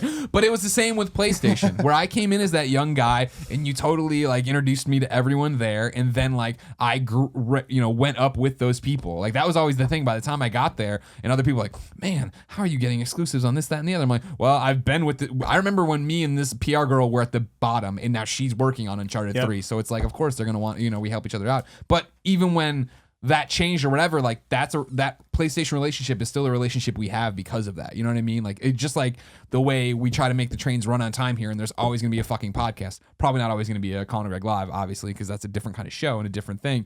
But in terms of the podcasts, are always gonna be there when we say they're gonna be there, right? PS I Love You XOXO is going to be there at 9 a.m. or live on Twitch, but we're going to tell you why and what's happening, right? And it's the same thing with like those relationships came with me, and I still have that connection with, you know, PlayStation. You know, that was the big thing when we were leaving, right? Like, well, are you guys going to have the same access? And like, you know, PlayStation gave us 2 20th anniversary PlayStation 4s, right? Because we are the PlayStation guys. We are that PlayStation voice. And that was what the other refreshing thing was. And what I like so much about working now is like when we left and we were worried about the other companies, Xbox and Nintendo came to us. Everybody came to us because they knew that like now for them, like this weird thing had changed because IGN was so siloed in terms of what you do or who you talk to. Now everyone could talk to us about getting coverage. You know what I mean? And it's because we have this positive image in the industry because of the work ethic instilled by you, if that makes sense. Thank you. But you know, the thing that sends that more, I think, to people is that you care. That you actually care about covering the product. And that's the key that a lot of sites and personalities and everyone who's involved in trying to get some kind of attention doesn't realize is really the key is just caring about what you're talking about and caring about the audience that you're speaking to. That's really the secret ingredient. And the thing is that you can't just make it appear that way. It has to be legitimate because they'll see right through it otherwise. And that has always been the biggest strength, especially their version of Beyond, is that you guys have always genuinely cared about your audience and about what you're talking about. And I think that is the reason that you guys are on the #1 PlayStation podcast. And that's the reason why you guys have found success. It's not because of any legacy that I might have instilled with you, maybe a little bit, in just the idea of nuts and bolts, of beating into you, the idea of covering something. But it's been about you guys as a team understanding what it is that you need to do and doing what you love to do and letting other people know how much you love it and letting them love it with you. That's the real key, I think.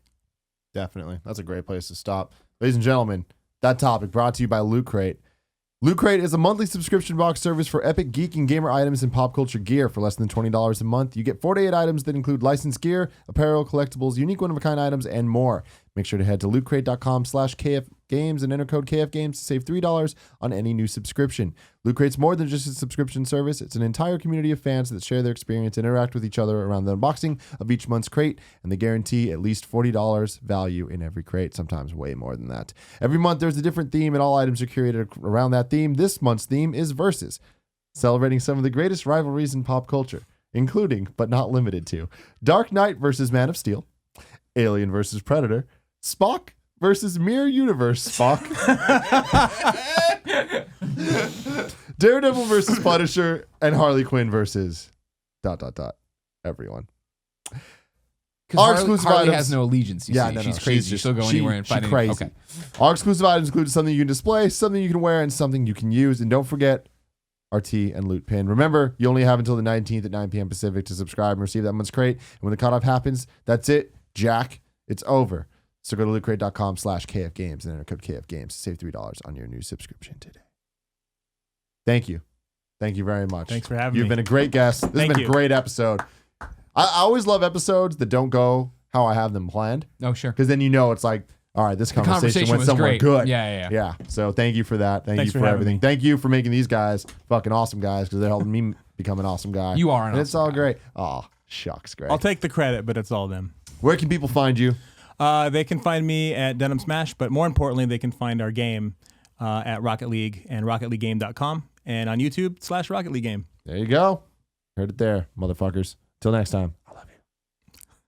That topic was sponsored by Audible. Do you love books but find that you never have time to read them? Well, audible.com is the perfect solution. Get audiobooks and listen to those books you've been meaning to read while on the go. At the gym, during your commute, audible.com provides over 180,000 titles from the leading audiobook publishers, broadcasters, entertainers, magazine and newspaper publications, and more. Their app's free and works on iPhones, iPad, Android, Windows Phone, all that stuff. You can also download and listen on your Kindle Fire and over 500 MP3 players. And unlike a streaming or rental service with Audible, you own your books, so you can access your books anytime, anywhere, right from your smartphone. Audible.com also has the great listen guarantee.